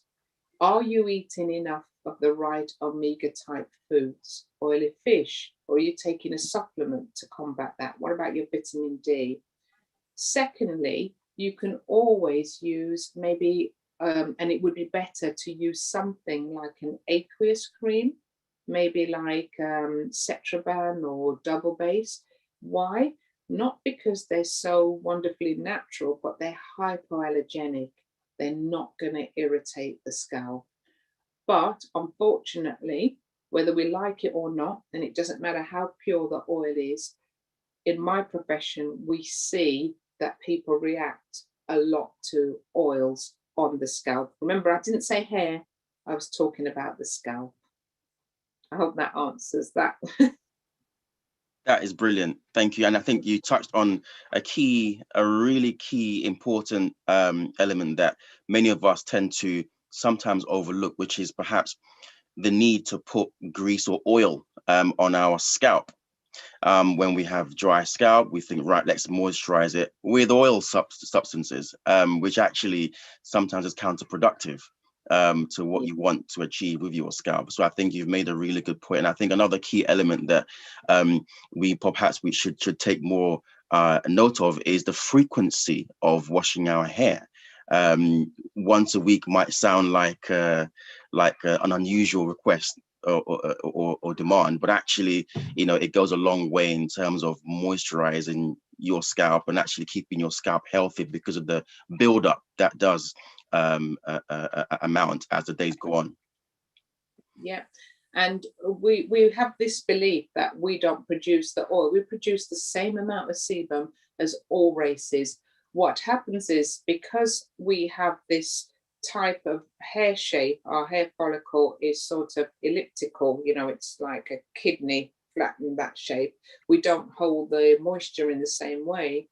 But in fact, when you wash more often, the hair swells, the cuticle opens, and when you moisturize, then it gets absorbed into the hair. Okay. If you leave it over time, the cuticles just close tighter and tighter. So what you get is the oil, the moisture just sitting on top of the hair.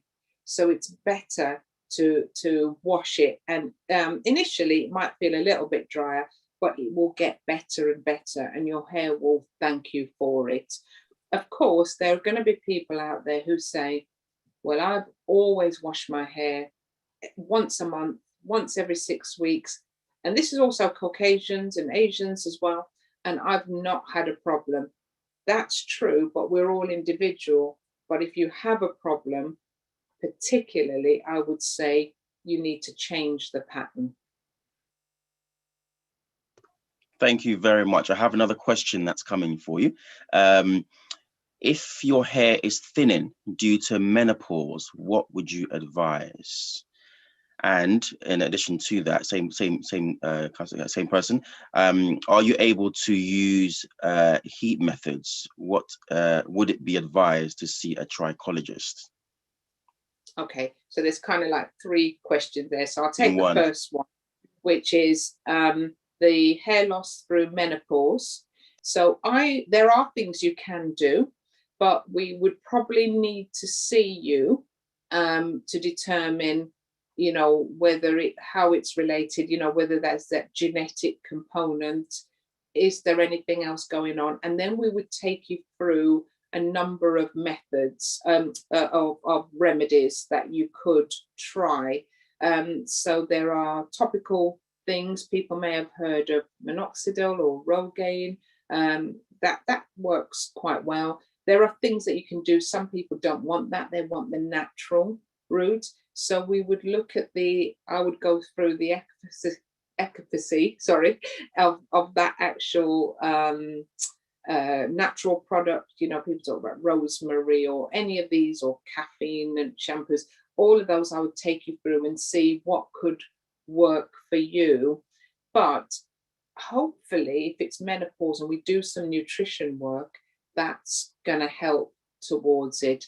But bottom line, if it's genetic, it might help for you to have an anti-androgen type approach. And the next part of the question was, yes, it was in relation to are you let me see what question quickly.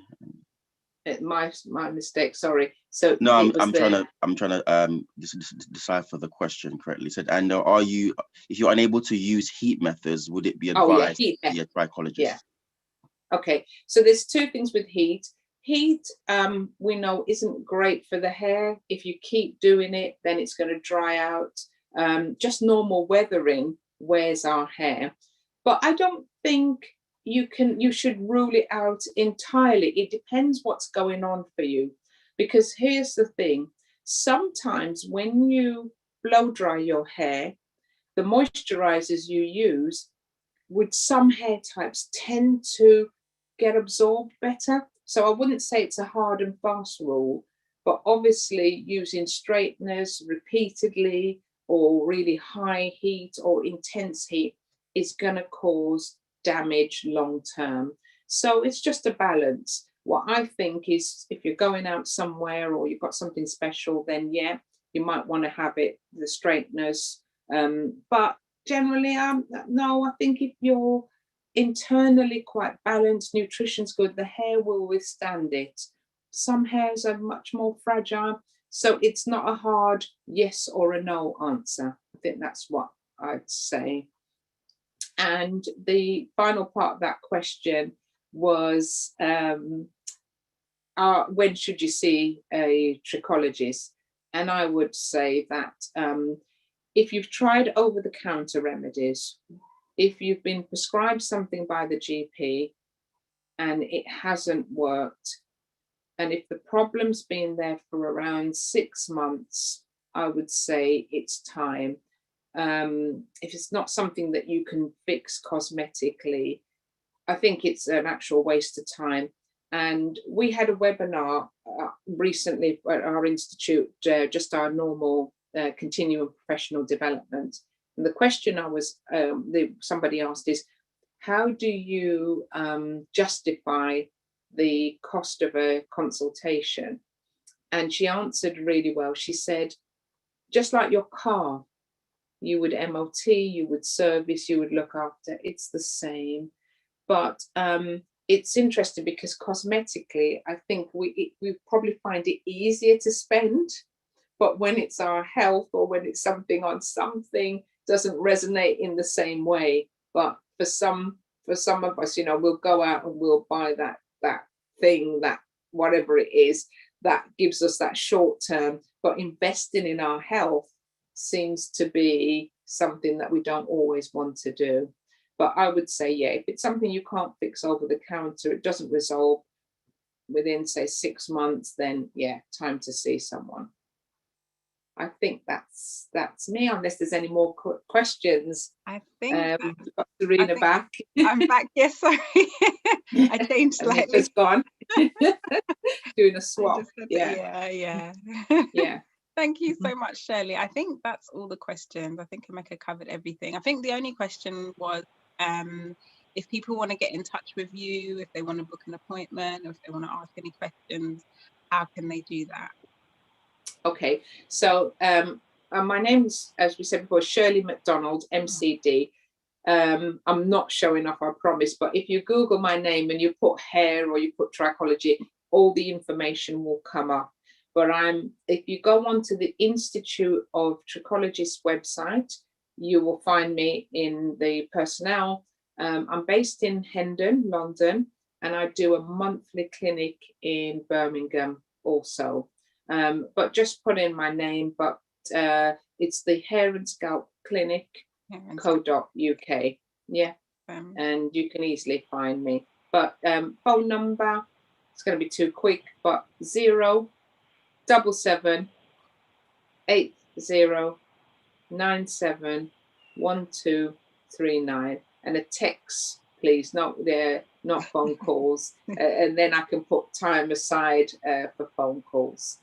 But yeah, just drop me a text. But thank you so much for inviting me on. Yeah, no, it's always a pleasure to have you on, because we always learn so much, and I think it's so important for people to know about trichology, because sometimes they'll go to the wrong places or they try the wrong things. So it's so important to know that you guys exist, you've trained, you're professionals, and you can definitely help with different conditions. So thank you so much, Shirley. Thank you. Somebody said excuse. Oh, was there a question? Oh, yes, sorry, just a small one, please. Okay, Thank you so much for the talk. It's been brilliant. I always learn something new. Just a quick question for you, please, Shirley. If the scalp is okay, I just want to clarify. If the scalp is okay, is it all right to put grease or oil on it, or should we always just put it on the hair? Never, she's got no problem. Yeah. If you speak to any of my colleagues, there's Stephanie Say out there, there's Ebony, there's all these different people all over the world, in America, everything. The one thing that we will say is no oils on the scalp, nothing at all. Really? Yeah, you're going to, the thing is, just a quick one. It's some for Asians, for Africans, descent, it's quite therapeutic. So when you don't have an issue, I can understand that you want to do that and you put that in. And there is some evidence that like rosemary oil can be helpful. But in our profession, we see the other side of it. We see people developing irritant dermatitis, and you can be doing it for 30 years with no problems, and then it develops. Wow. More time to talk to you. But even if you delve back into the history of where it all comes from, we did use oils back in time, but as mid-slavery, post-slavery, we started to use it to straighten our hair. So petroleum used to kind of elongate the curl. So it's not really something that I think we should move away from it. Moisturize, yes, the hair, but not the scalp. Okay, thank you for that advice. Thank you. God bless you. Thank you. Oh, thanks for your question. So yeah, good Shirley, question. thank you so much. Oh, hold on. Thank you. Yeah. Hold on. Oh, there's one more question. Let me try and squeeze it in before you go. Sorry, the very, very last Okay. one. No Just saying, problem. is there I promise it's the last one. Is there an association of black hair trichologists? There isn't, especially, but there are a few of us coming through Yeah, now. there's a few, yeah. I'm really pleased with the training. As I mentioned, there's myself, there's Stephanie Say, there's Ebony. Who else can I think of? As well, isn't it? Annette. Oh, yeah. God. Yeah. Yeah. Annette, there's lots. And if you go onto the Institute of Trichology's website, it will say who specializes in Afro hair. Yeah. And one of the things I always teach the students as well is when you're getting somebody through the door, regardless of their ethnicity and their different hair type, do not shy away from it. They want to walk in and feel like you know what you're talking about, and that it is hair, and that, you know, even if you're saying to them and they're explaining to you that they have a problem because it's dry or they can't do this, you need to have understanding of sister locks or what it is. So it's getting better. We're developing the training all the time, so it's encompassing, and that we do respond to these, and it's not kind of like, oh, I'm not really sure about your hair, and it's traction. Yeah. Oh, awesome. Thank you so much. I'm going to let you go now. That's absolutely fine. A pleasure to see you as always. And you too. All right. Thank you, everyone. Bye. Thank you for listening to me. Thank you. Bye. Okay, awesome. So that was, excuse me, that was Shirley McDonald. And as always, she's just imparted so much useful information, wisdom and knowledge. And as she said, just Google her if you need to get in contact with her. She has a clinic in North London, and she also does a clinic in Birmingham. I think she said once a month. And she also is on Instagram. So if you search her on Instagram, you will definitely find her on there. Now we were supposed to have Almacado next, Annette Clark from Almacado, but unfortunately she's had some technical difficulties, so I'm not sure if we're going to be able to get her on. We will try, but in the interim we also wanted to speak to two of our businesses that sell on our site, and Candice from Butterfly Bliss has been so gracious. I've moved her forward and she's been so gracious to come on a bit early and speak to me. So Candice, are you there? I am. Oh, thank you. Oh, thank you so much, Candice. I really appreciate it, because I know you were a little bit later, but thank you so much. That's fine. I know how it can be. Oh, thank you so much. So how are you doing today? I'm okay. Just the usual Sunday bits and pieces. Yeah. Well, you're looking well and you're looking good. So basically I wanted to just to remind everybody else who is on, if you can just mute your cameras and your microphones just in case. Okay, lovely, thank you so much. Yeah, so as I was saying to everyone, we've got some fantastic businesses, vendors on our website. I've got some of their products behind me, and one of those vendors is you've got a fantastic skin range. And so I really like people to be able to see the people behind the brand. At the top of our program, we had Clarissa McDonald talking about the same thing, that it's important that people know who's behind the brand and know their values, know the story, know that you're in safe hands when you use their products. Yeah. So that's why I always try and give the floor to anyone who wants to come and speak that, you know, is a part of our community. So thank you again for saying yes. Always a pleasure to speak to you. So I've just got some questions. I'll be looking up and down. I've just got some questions. Okay. So actually, if you just want to introduce yourself first and just tell us what your business is called, and then give us a little background. All right. So my name's Candice. My business is called Butterfly Bliss, and it's natural skincare products, all made to order, made by me. It's not outsourced anywhere. So it's like body scrubs, body butters, oils, lip balms, and it's all completely natural. And because it's made by me, I know exactly what's gone in it. And there isn't this, they're not made like and sitting there for a year. So it's as you order them, that's when they get made up. Okay, and so what inspired you to start making your own products? Because obviously there's lots of products out there on the market. So what was the inspiration that got you thinking, okay, I want to start to make my own?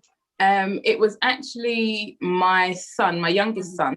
He has really bad dry skin.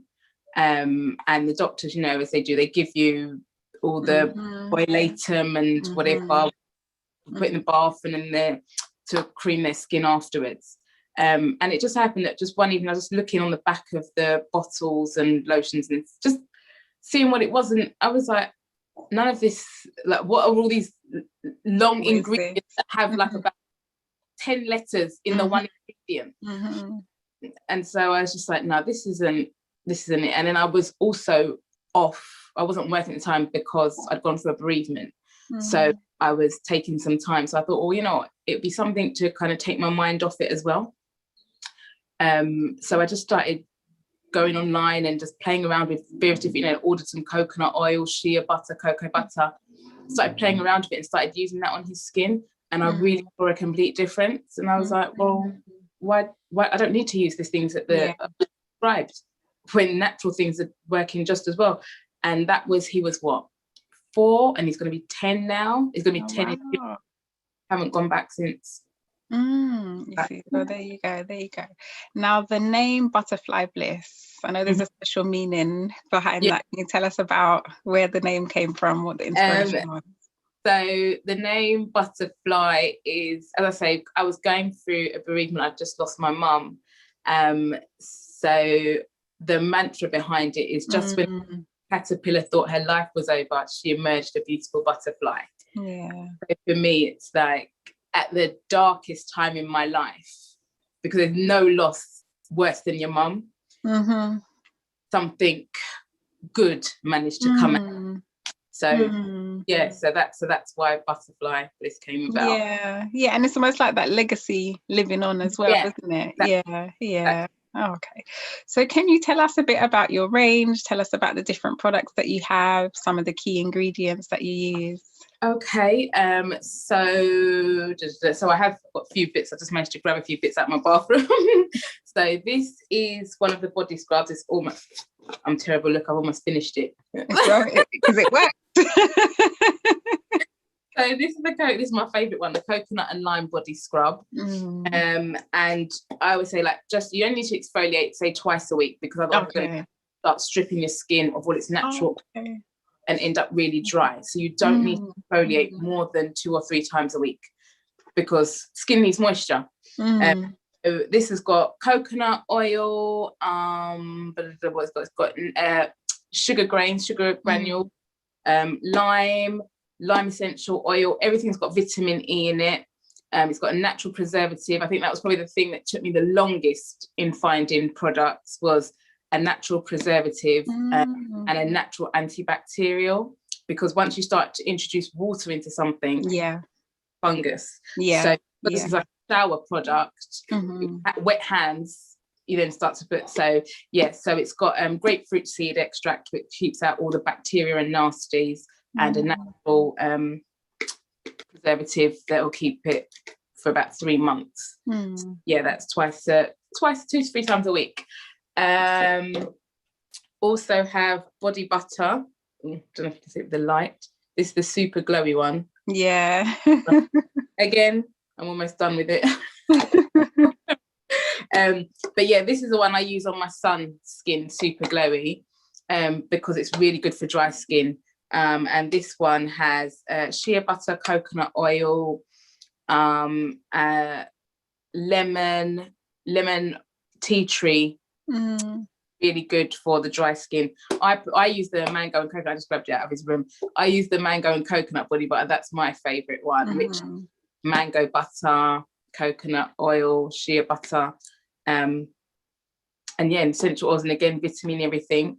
I also do the products in like a miniature size. Well, so these are great that you can keep in your handbag if you're traveling anywhere. So they're good for that in your desk at work or whatever.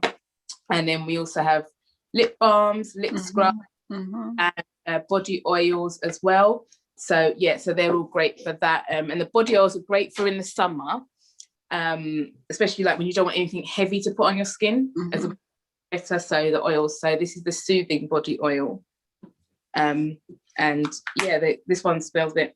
It's got like a rose scent, and then we've got like a gingerwood one, which is quite spicy scented, and a natural, which is completely unscented. And you have body washes as well. And body washes, yes. Yes, 3 body washes. There is coconut body wash, citrus, and honey and coconut. And then currently at the moment developing some new products. Oh, that's what I was going to ask. Yeah, anything in the pipeline? All right, I won't jump ahead of you.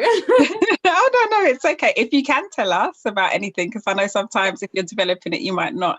But if you do have anything you're happy to tell us about that you're working on. So a few more body butters developing, and body scrubs. One like the coconut and lime body scrub. I've quite a few people who are like, okay, we need the body butter for that now. Yeah, we need the body butter. Wow, okay, that wasn't in the plan, but okay, let's do it then. So we've got that. And I also trialed out a mum-to-be belly balm. Oh, okay. Had like 2 or 3 pregnant ladies. They were so amazing. Just send them, this, trying it out and seeing how it works. Stretch marks, it's something that genetics plays a big part of it. Yeah. So it's not, I would never make the claim to say you'll never get stretch marks, because it's a big part of it, but it helps to keep the skin really moisturized and stop that. And that's what you need. And all 3 of them have been like, yeah, it's great. So they can rub it on the belly and on the breasts, and they really and notice a difference. They haven't got that dry, when as you get big, because the skin stretches so much. All the time. So they notice the difference, and even after having their babies, they've ordered as well, saying awesome. So I wish that was around when I was pregnant, because I really struggled. I tried every oil and it didn't work. I know. So that's currently being developed. So that'll be out soon. Excellent. So what is your bestseller? What's the thing that people love the absolute most? I think for the body butters would probably be either the mango and coconut or the orange and coconut. And the body scrubs, definitely the coconut and lime. Excellent. So people make sure you try those out. So just a question in terms of, because sometimes people ask me about if they want to mix their own products or things like that. What is the process? Is it a long process if you want to get started in making your own sort of body butters and things? How long did it sort of take you, or was it quite quick and easy? It's just really going online, ordering a few bits, and just kind of around, like looking at different recipes, seeing what works for you, taking things out and playing around with it. One thing I learned was with mango butter, that has to be melted. So it comes like a consistency of like shea butter. So you think, oh, it's fine. And the first time I, trying it out myself, he was like, Mum, it's all grainy. It's all you just think, okay, just whip it up, it's fine. But if it's not melted, it's like the grains are so tiny, you really can't see them. So if you try and rub it on your skin just raw, just like how you would shea butter, these are this grainy residue. So that's one thing I've learned. So definitely, if they're going to try it with mango butter, melt it first, and then let it harden, then whip it up. Okay. Top tip there. Coconut oil, again, that's one of those things. If they're making things and they're using coconut oil, use something like a shea butter or cocoa butter or mango butter that's a little bit firmer, because coconut oil in the sun, it melts. It becomes liquid. So if you use something that's purely coconut oil, if you've got it on your dresser and the sun's coming into your bedroom, that's just gonna liquid. melt. That's not, you need something to kind of stabilize it a little bit. So I think those are just play around, and essential oils as well. Don't use more than 1%. 1%, isn't it? Because things like, again, hitting the sun, we've got too much essential oil, it can really irritate the skin. You put it on the skin and you go out, and it's like it can irritate and cause coloration and things like that. And oils, use when you're making your oils, store them in like dark bottles. Okay. Like dark bottles, so that again they're protected from the elements and that. So those are just a few little pointers. No, good tips. Do you have any skincare tips for summer? I mean, I know summer's hit and miss in the UK, but but if we do get that usual, I don't know, 1 week of I'll start 1 week. Yeah. Do you have any sort of tips, just general tips for like skincare? Yeah, so I would say exfoliate. Fully exfoliate, because that is what dead skin makes your skin look dull and dry. So you need to get rid of all that dead skin. So the exfoliates, they're great. And if you can get, like, you know, they have those exfoliating gloves or brushes, they're good as well. Like And how do you do, like, what's the process? Is it just you use the rub, or you put it on and then you just gently? Yeah, just in circular motion. Okay. So when you go in the shower, you know, wet the skin, bit of the scrub in your hands, for example, and all over, and then I get my little body brush and just good, and then just rinse it off, and that gets rid of the dead and dry skin, and leaves the skin, like, get rid of all those dead cells that make it look flaky and dull and dry. And again, the oils are good for the summer because they're as heavy. But then body butter, you can use body butter, that's fine.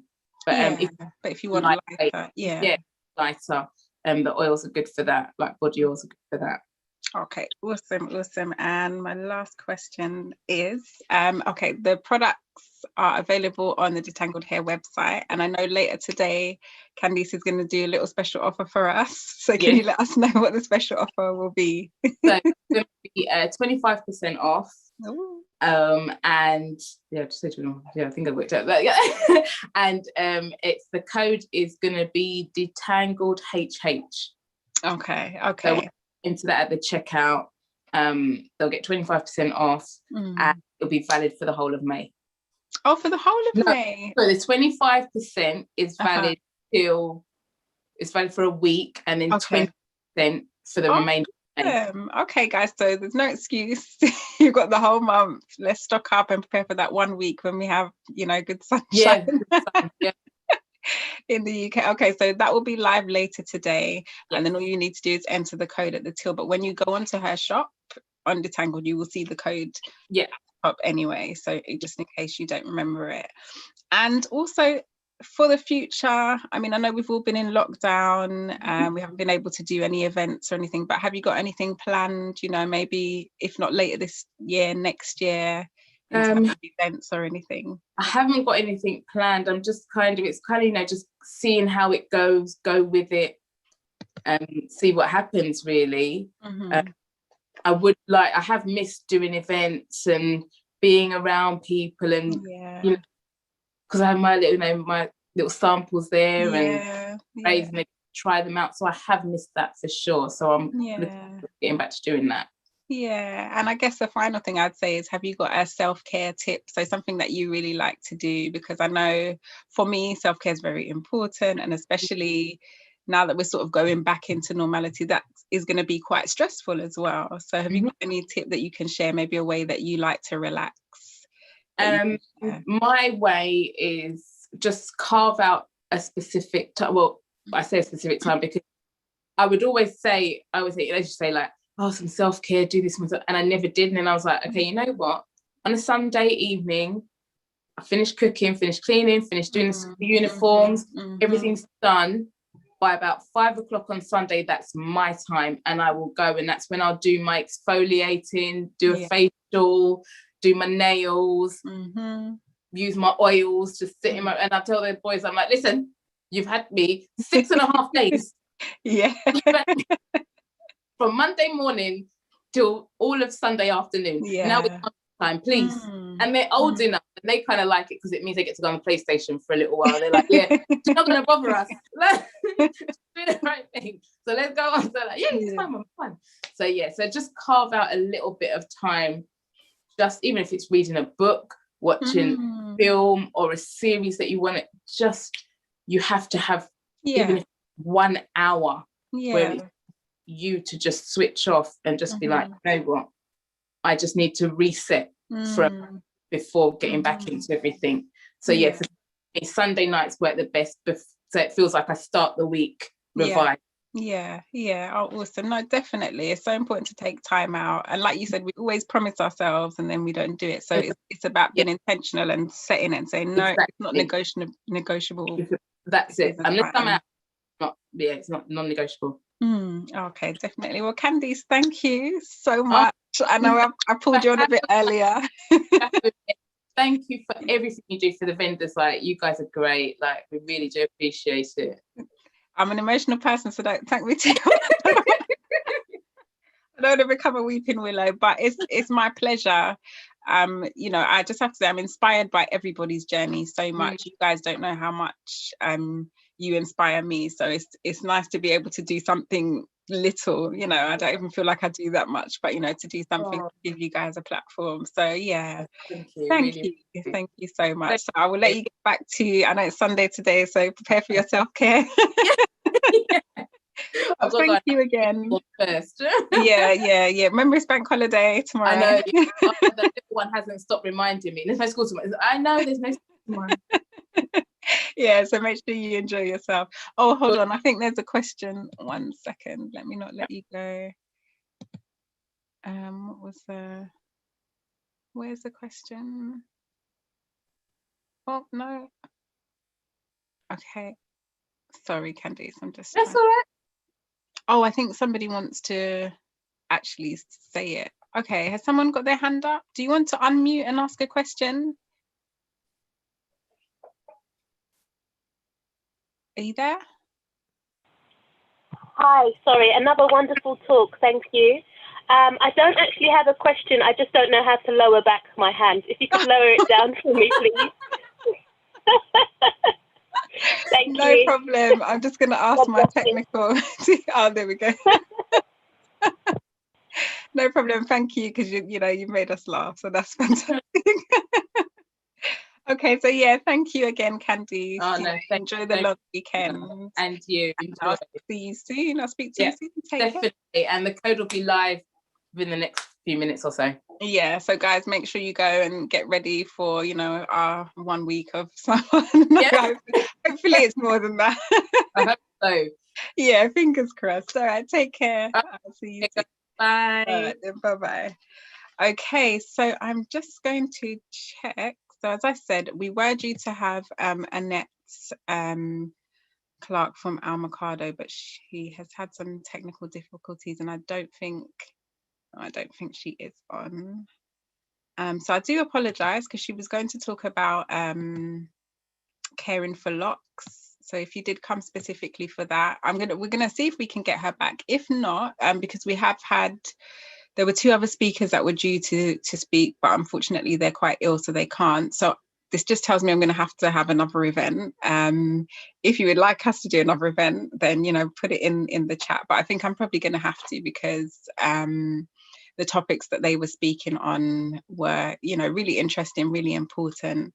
But this is modern technology, this is live, so sometimes these things happen. And we do have one more speaker, which is Danielle from, let me just see, one moment.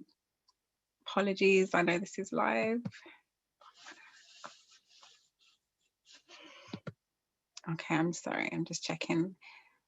Danielle from Heaven's Touch, let me just check. Are you ready? Let me just check if she's ready. If not, then I do have something else. No, I'm not quite ready yet. Okay, no problem.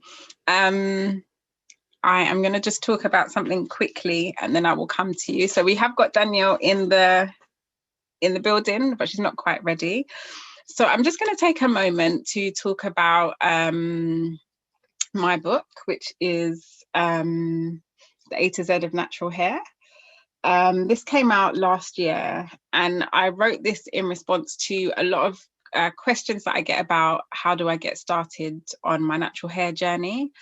There are a lot of people that I know that are natural, as in they've gone back to the natural texture of their hair, but there are also a lot of people that are still in, I guess, the valley of indecision, and they're not sure, because I think that they are scared that, you know, natural hair is a lot of work, and how do I do it? How do I fit it in? How do I transition? And so this is why I wrote this book. And this is basically for someone who's getting ready to start the journey. So they don't know too much about natural hair and they need some pointers. This is a really, really good book for you. I will show you the inside. So it's called the A to Z because there's 26 different principles that you need to consider. I'll read a few out. So it's basically helping to prepare you to start the natural hair journey, or maybe if you've just started, helping you on your way. So we talk about allowing yourself time to adjust, botanical ingredients, cleansing and conditioning, detangling, exercise, frizz,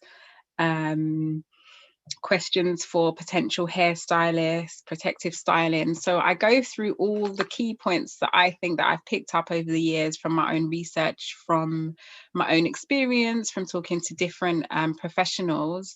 And I've put it all in a really easy book so that, you know, you can have a reference point if you're getting ready to start.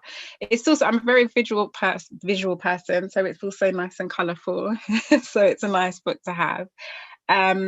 This is available on the Detangled Hair website as an ebook. We haven't got the paperback in stock yet to sell on the website, but you can get it on Amazon if you want it as like a hardback copy, but you can get it on Detangled Hair as an ebook. But if you are looking for something that's going to help you to start your natural hair journey, or if you've just started and you're not quite sure what you're doing, or even if you started and you just need a refresher, then the A to Z of natural hair is for you. If you've got any questions about it, drop me a DM via Detangled Hair, drop some comments in either on YouTube or here. But it's a really, really useful starting point. And that's the feedback that I've had from people that have read it. It's a really good starting point if you want to start on your journey. So A to Z of natural hair. Okay, Danielle, I can see you. Ready now? Yay. Yeah, I'm ready now. Okay. How are you doing? I'm fine. I literally just got in and had to quickly have a mad dash because I was just coming from church. So it's just... Oh, okay. Oh, sorry to have you rush. Okay. Well, thank you for your time. I really, really appreciate it. So, by the way. So say that again. You look lovely, by the way. Oh, thank you. So do you. Thank you very much. So this is actually, I'm going to let you introduce yourself and then I will ask you some questions. So go ahead. Okay, so my name is Danielle and I'm the founder of Heaven's Touch, which is a luxurious handmade natural hair and skincare brand. And Heaven's Touch came about out of frustration when I started on my natural hair journey, because I found that my hair was always dry, I couldn't manage it, and I started to do a bit more research into ingredients. And when I found out the kind of ingredients that were included in a lot of these products that we're using, I was quite shocked, really, to be fair. You see things like parabens, formaldehyde, SLS, which is a known carcinogen, which can trigger cancer, things like that. So I was horrified and I couldn't believe that this was actually allowed to be sold. So I did like what anyone else would think. I'll just make one myself, you know. And it started off as a hobby, 4 years of labor but fun, and now it kind of evolved from there, where friends and family would ask me, oh, what are you using? And it just went from there, really. And now Heaven's Touch is here, you know, this is Heaven's Touch. Awesome. Okay, so where did the name Heaven's Touch come from? Okay, so my pastor actually gave me the name because he bought some of the products from me and he tried them and he was like, you really should call it Heaven's Touch. It's not something that I would have called it, because when you give something a name like that, there's like a high expectation. But he said to me, that's the name you should call it. And I just listened to the instructions and that's what I called it, Heaven's Touch. Yeah. Well, I guess if it's coming from someone who's used it, yeah, you know, that's testament enough. Yeah, that's testament enough. So I think that's awesome. So can you tell us about, so you've got your range there. Can you talk us through the range and tell us about the different products? Okay, so this is, I don't know if you can see it very well, but this is the Fresh Curl shampoo. Love, love, love, love, love this. So I found the shampoos in the past, they were just too drying, you didn't have any slip. I wanted that herbal essence moment where you go, oh, ah, kind of thing. That's what I wanted. And I wanted to be able to detangle my hair whilst I was using it. And I also didn't want it to have SLS, paraben, everything like that. So this is made with plant-based surfactants, all from coconuts. And it's really, really good for people that live in hard water areas. Because I live in Kent, and particularly where I live in Kent, the hard water, I'm sorry, is just diabolical. Oh gosh. And I don't know, some people may find that when they're using their shampoos, they don't find that it doesn't foam up very well. And that's because of the mineral deposits in the water. Yeah. So, I'll show you, this is my one that I'm using. So the consistency, I don't know if you guys can see that. So it's quite thick. It's like a cream. Yeah, it's creamy and it's really lovely and silky. I absolutely love it. And I'm literally, when I'm using it, I'm like, oh. It's just so silky. I absolutely love it. So it's got a bit of a menthol in there and peppermint, and that's going to stimulate the blood flow. Stimulate the scalp to encourage the hair growth. It just makes your scalp feel really nice and clean as well, and uplifted. So yeah, this is it. There's no silicones, there's none of the funny stuff in there. So it's just all natural goodness here. And a lot of people, if you look on my Instagram page, you'll see people give you testimonies about they get quite shocked because they're using it and they're thinking that it's a conditioner, but it's foaming up like a shampoo. So, mission accomplished. No, good. And that's the best thing to hear from other people, because of course you're going to think your products are good. They are good, but you have to let other people give you their experience as well, you know, and that's how you sell something. It has to work from not just you saying it, but from other people as well. And I've always been like that. I've not really been a kind of person that will like, oh yeah, use my stuff, I'm the best. I much prefer to let other people try it. Say what they need to say. That's just how I am. So it's happy for that, because I'm told, oh, but you should be, and I'm like, the product should speak for itself. Yeah. Well, people are going to expect you to say it's great, even if it is. But when other people shout about it, because that's the real thing, because you've made a product to be sold, so the customers have to be happy. And all the tests I've seen, all the videos, I'm one of them. If you haven't tried the detoxifying wash. Oh, yeah, please. So tell us about this one, please. Okay, so this is the clay wash. Now, clay wash is my bae. When you're newly natural and you see all the girls with their nice coily hair, like that, you want your hair to look like that, and you try your best, and it just doesn't work. And it's because your hair isn't hydrated enough. So the clay is Gouassel clay from Morocco. And what that helps to do is it helps to remove the mineral deposits from your hair. And we get a lot of mineral deposits on our hair from the water. So as you're lifting off the mineral deposits, your hair is receiving a lot more moisture. So as it's getting more hydrated, it starts to swell and it starts to coil up. It's really, really good for prepping your hair for the lovely wash and go that everyone aspires to, especially the newly naturals, right? I mean, I'm a lazy natural now, so I don't really bother with So am I. With them. But so this is the clay wash, the consistency, if you see it. Ooh, this is my one that I'm using. So very much it's a nice thick consistency, and then you can feel like the grains of clay, and it smells like chocolate. I know you're probably going to say that, but it smells like mint chocolate to me. It does. A lot of people say that it smells like aero and all of that. Yeah. I absolutely love it. A lot of people use it and say that they don't even want to use a conditioner afterwards because their hair just feels so soft and plump. And I just think everyone needs to incorporate a clay wash into their hair regimen, because it's just a fantastic natural and it's a natural chelator. You know, people like to clarify to remove product buildup. Well, this will do it naturally. it will do it naturally without using EDTA, which is quite common in a lot of products that they put in there to remove mineral deposits and build up. So that's the natural version. So could you use that as a cleanser instead of like for one wash day? Could you use that instead of your shampoo if you wanted? I mean, these two are really good together as a cleansing system. So this is fantastic to give your hair that natural reset. And then afterwards, just to give a gentle residue. I use this more often. I use this every week. Absolutely love it. It's gentle enough that you can do that. And this I use once or 2 times a month. Yeah, I'm probably yeah. And it's that one. This one is infused with castor oil. Absolutely love castor oil. Everything has to have castor oil in it for me.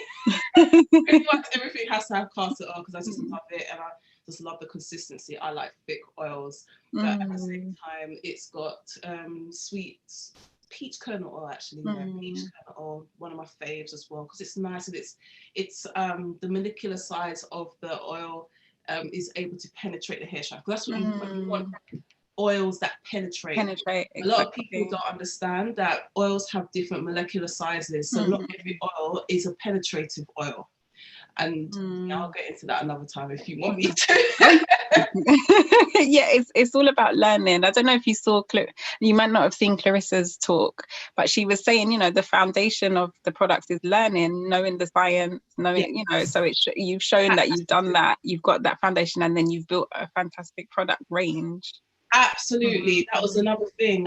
As I said this before, I started out as a hobbyist, but when people were starting to buy from me more regularly, I just thought to myself that, wow, they're placing a lot of trust in me, and they don't really know me from anywhere if they're not my friend or family, and then I need to honor that. So that's when I went for my cosmetic chemistry accreditation. That not only do I know what I'm doing, I know why I'm doing it, and I get the best efficacy out of every ingredient that I put into my product. No ingredient is put into my products just because it's the latest trend, or that's because everyone else is using it. Nothing like that. Everything has to have a purpose. And that just shows the value behind, you know, the brand, the product, and you, and that's what she was Clarissa was speaking about at the top, that, you know, sometimes you don't know who's making the products, you don't know what's going into them. So, you know, even though you might be a smaller brand coming up, we can see you, we can see your values, we can see that you've put your time and effort into it, we can see the love and the care that you've put into it. Plus, we have the testimonies of other people, including myself, who use your product. And, you know, and then you know it's a good product. But anyway, let me not stop you. So I think deep conditioner you have next. You want to see the deep conditioner? Yeah, bring it all out. Now, this one is like a cult favorite now because everyone just loves the smell. So this is the Coco Joy deep conditioner. As you can see, this is my one that I've been using.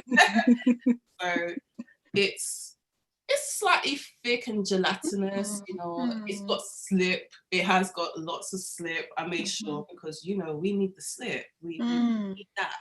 You know, I found with a lot of natural products that people make, it just didn't have any slip, and it was like, you need it. So it's infused with cocoa butter, and it's also infused with baobab protein. Now, a lot of people run away when they hear the word protein. But don't run away, because not all proteins are equal. And there are some proteins that are actually quite nourishing. One of them is baobab. Some of them are extremely drying. And one that I don't use in my products is the hydrolyzed wheat protein. Okay. Yeah, I don't use that because I find it quite drying. But there are different types. And also this one, sorry, not baobab. This has got lupine. This is it, lupine. Oh, okay. That's it. I use baobab in my leave-in conditioner. Oh, okay. High in protein. And I love that. It's very potent. You don't need to use much, but it just gives that nice protection, strengthening, but not too much. But then you also got all the castor oil in there, castor oil, and just all those other nourishing ingredients in there. Castor oil, cocoa butter, organic, Ghanaian cocoa butter, and meadow foam oil. I love meadow foam oil, just gives a natural luster, natural shine to your hair. And that is a comment that a lot of people give when they talk about the deep conditioner. They say, yeah, my hair's just so shiny and it's just yeah, that's the meadow foam in there. Awesome. And I know you have a leave-in as well. Yes, one of your favorites, your bae. Okay, so this is actually my award-winning leave-in conditioner. This one commended award at the Beauty Shortlist Award for best curly textured leave-in conditioner. Very proud of that, because that, I mean, Shortlist is like the Oscars of the beauty industry. Yeah, so well done. Absolutely amazing. It's good. So this is one of my favorites, and I love it because it's infused with my homemade marshmallow extract. All my extracts, yeah. So I don't know if you've seen the video on Instagram. Yeah, I've seen it. Yeah. And that takes a while to for it to mature, but it's absolute fave. I found that with other leave-in conditioners that I used in the past, they were good, but they just used to sit on my hair, and that was very good for me. I needed something that's soaked in. Yeah. How I use this, I like to use this on semi-dry hair.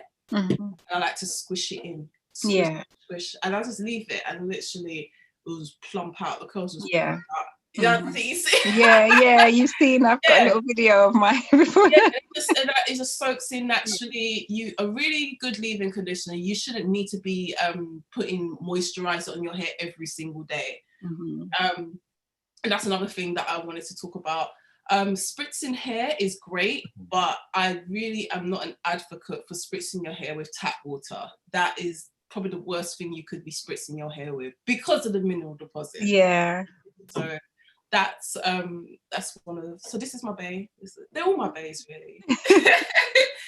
Now, do you have anything in the if you're allowed to say, do you have anything in the pipeline that you're developing further? Are you going to expand the range? I am. I mean, I've had a lot of people saying, "Oh, when are you going to come up with a moisturizing deep conditioner?" I'm like, I'm coming. Don't worry, but it's going to be special. But it's going to have some unique ingredients in there that I know a lot of people don't use. So I'm really excited about that. A lot of science and research has gone into this. So the deep conditioner, it will be a specifically moisturizing one, so there will not be any protein in there. So your hair will literally just be dripping oil if that's what you want. And moisture. And I do have eventually coming out, which will be, I've actually been selling it for years. I just never got around to doing it because everything takes time. As you know, when you're releasing a product, it has to be laboratory tested. Dermatologically, that was the wrong word, but you know, dermatologist, it has to be tested. So, and that is an expensive process, and it can be a long process if you have got your formulas correct. So everything should be tested, and that's another thing that people do need to look out for. There's loads and loads and loads of brands coming up, but you do need to make sure that those brands have been tested.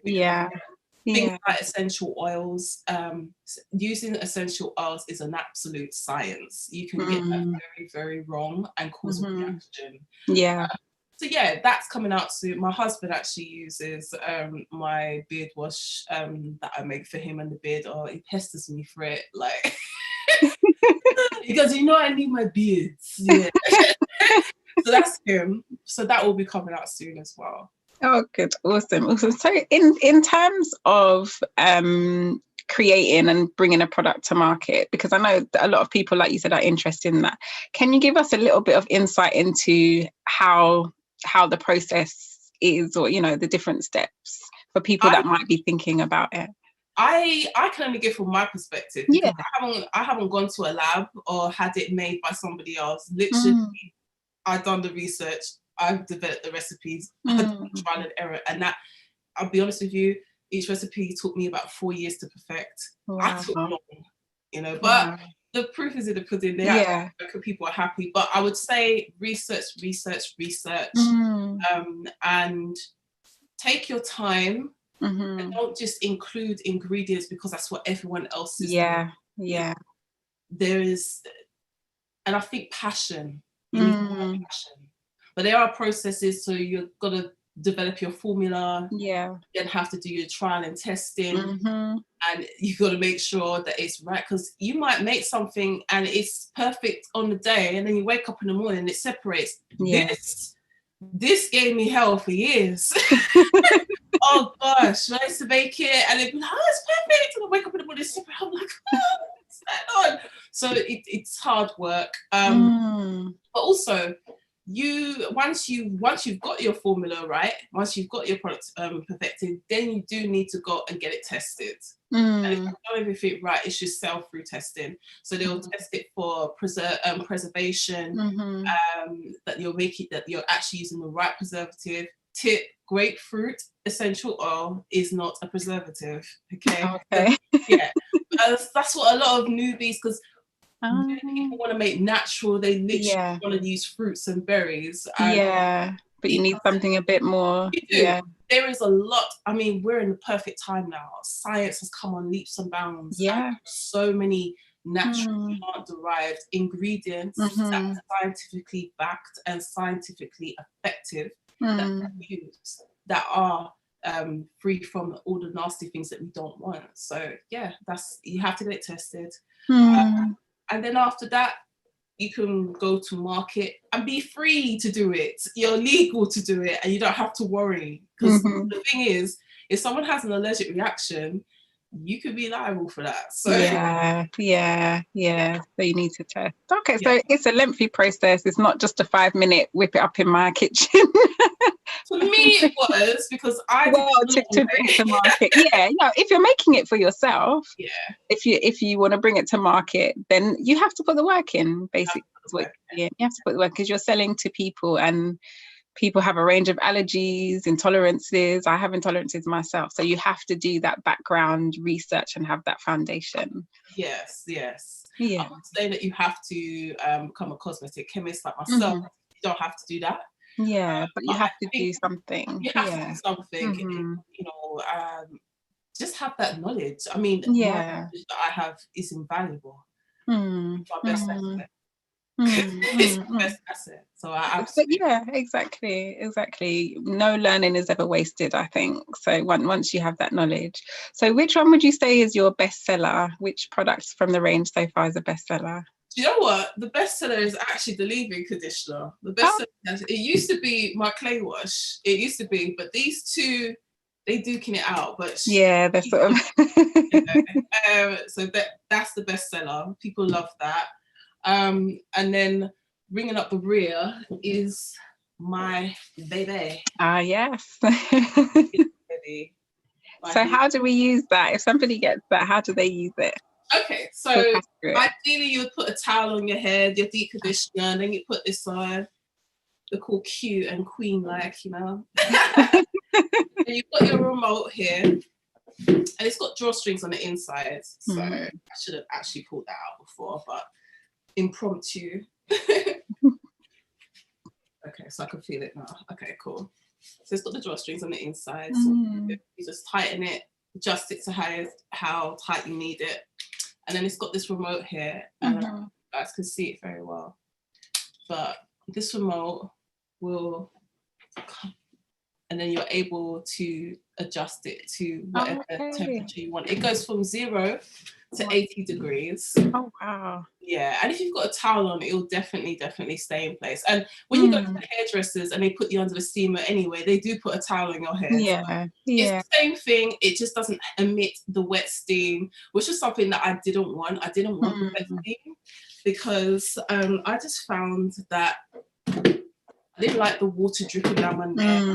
You have to use distilled water, so you need to have a jug of distilled water in the house. Because if you use tap water, then it develops lime scale. So I just didn't want any of that. I also didn't want the microwave cap thing that you put in the microwave, because sitting down and relaxing, and then my head starts to feel cold, and I have to get up again. And that's why I commissioned my made for me to my specification. There's nothing like it. With the UK plug, and from 0 to 80 degrees, which you can fully control. So if you want it at 55 degrees, you can have it, You set the tone and you set it how you want it. No, that's fantastic. It's really, really good for deep conditioning. Deep conditioning with heat is essential. Yeah, to activate. Yeah. The cuticle, and that will help to deposit the conditioning effects into the hair strand. And then afterwards, you rinse it off with lukewarm water or cool water. To close the cuticle. You'll find that your hair is a lot more softer, bouncy. Only use it for half an hour. That's fine. I was gonna say because there's a lot of people that will ask, oh, how long should you deep condition for? I always say half an hour, because I think that's a good time for the products to work, for the cuticles to be open. But I've heard people say, no, I have it on overnight, and I'm like, no, you can over condition your hair. So you can. I don't know if you've ever done it, but in the early days when I was a newbie and I used to do that, I used to wake up, my hair was dry. Yeah.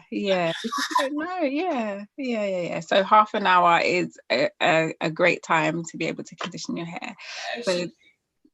Oh, sorry, I don't want to cut you. It should be. That should be enough.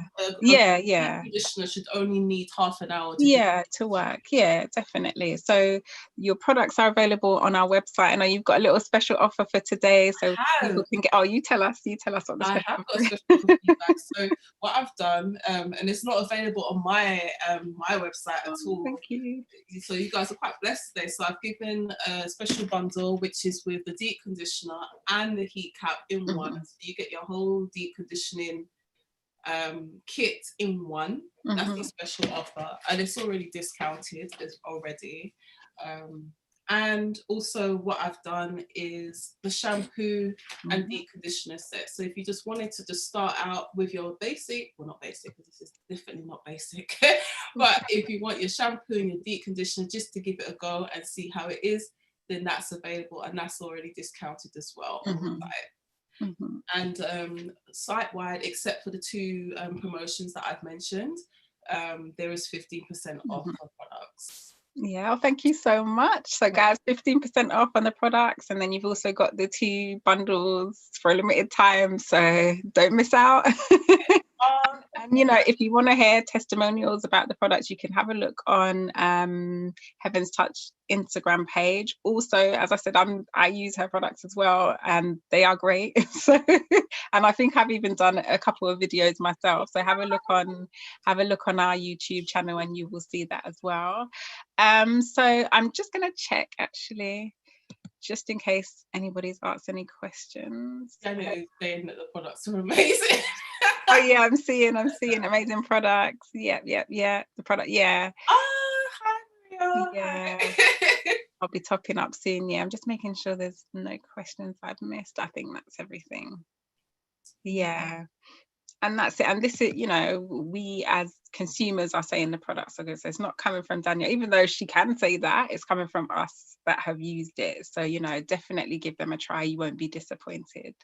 So I don't know if you have any final words that you want to say about your range, or any little tips for hair care. For tips for hair care, my number one tip, I would say, invest in good products. Yes. Heaven's Touch is scientifically backed.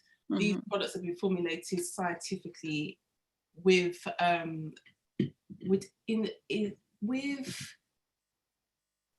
so scientifically formulated with a bit of pizzazz. Make sure that you know what you're using, proper ingredients, real quality ingredients. One of the things that people say about my products when they try it is that I can really feel the quality and I can really feel the love in it. Also, please don't spritz your hair with tap water. That is my thing. Don't spritz your hair with tap water. I cannot with the tap water. Please invest in either some pure distilled water or even aloe vera juice, but put down the tap water. Because it is, and you find when you're spritzing your hair with the tap water, you'll find your hair is dry a few hours later. It's because mineral deposits in the tap water is just there. And if you're seeing that your hair is like a tingy brown, if you're seeing that it's a tingy brown over time, you maybe look into getting yourself a water softener. I have, and I haven't looked back. That is another essential thing. I think all naturals should have a water softener or a water softening shower head. Put down the tap water and have quality ingredients. Yeah, definitely. Yeah, that's it. Invest in your products. Invest. Okay, I'm just checking. Someone says they've got a filtering system in stock. Well, there you go. You're ahead. You're ahead of the game. Janet is on it. Janet is like, Janet, don't play with Janet. Janet knows what she's talking about. Okay, so unless there are, unless there are any more questions, let me just check the other group. No, I think we are good. I just want to say thank you so much. Thank you for giving your time. Really appreciate it. It's good to see you face to face. I know, everyone keeps saying hi. Yeah, because we've all been cooped up for over a year, you know, so it's good to see, you know, face to face. And as I said before, at the beginning, as Clarissa said, you know, the people behind the brand, you know, get to know them, because then you'll know what their values are. You can hear the work that Danielle's put in, you know, the passion that she has. So you know that what she's offering you is a quality product, you know, and it's so important. So I just want to thank you for your time. Thank you for sharing your story with us, and thank you for your great products. Thank you. And so have a fantastic day, everybody. Yeah. I wish I could catch it earlier, but you know, church. It will be, so it's going to be on YouTube, so you can catch the replay on YouTube. So don't worry, you haven't missed out. So thank you. Have a lovely rest of your weekend. Have a lovely long weekend. You too, darling. And I'll speak to you soon. Bye. Bye. So I don't think we managed to, let me just double check. Yeah, unfortunately, we weren't able to get Annette on this time, and I do apologize. I was really looking forward to hearing about caring for your locks. But as I said, I think I probably may just have to do another event and then feature the speakers that weren't here today, and maybe have some other things on as well. I want to thank you guys for spending your time with us today. I hope you've learned a lot. I hope it's been informative. I know I've definitely learned a lot. If there are any questions that you think of afterwards, feel free to send them to us. So that could be via our Instagram account, detangled_hair, or you can drop us an email at info@detangledhair.com, detangled-hair.com. And if there are any sort of issues or topics that you would like us to cover, so in future events, or any questions that you have, let us know, because I listen to all the feedback and that's how I put the events together. So yeah, I just want to say thank you. It is kind of weird because, you know, usually there's that interaction when we have our live events, so we haven't had that fully, but still, you know, I've had your questions and your comments, so it's nice to know that you are there and you are watching and that you have enjoyed the event. As I said before, we've got some fantastic products on our website. You can probably see, I'm trying to get the camera. Yeah, you can probably see those are some of the products that you can get on our website, and there are much more. So make sure you head over to detangledhair.com. And all that's left for me to say is have a wonderful rest of your Sunday. Have a great bank holiday. Remember, put your feet up and relax. And we will be back soon. So, you know, if there's anything that you want to see, let us know, and we will be back soon. Guys, take care. Thank you so much.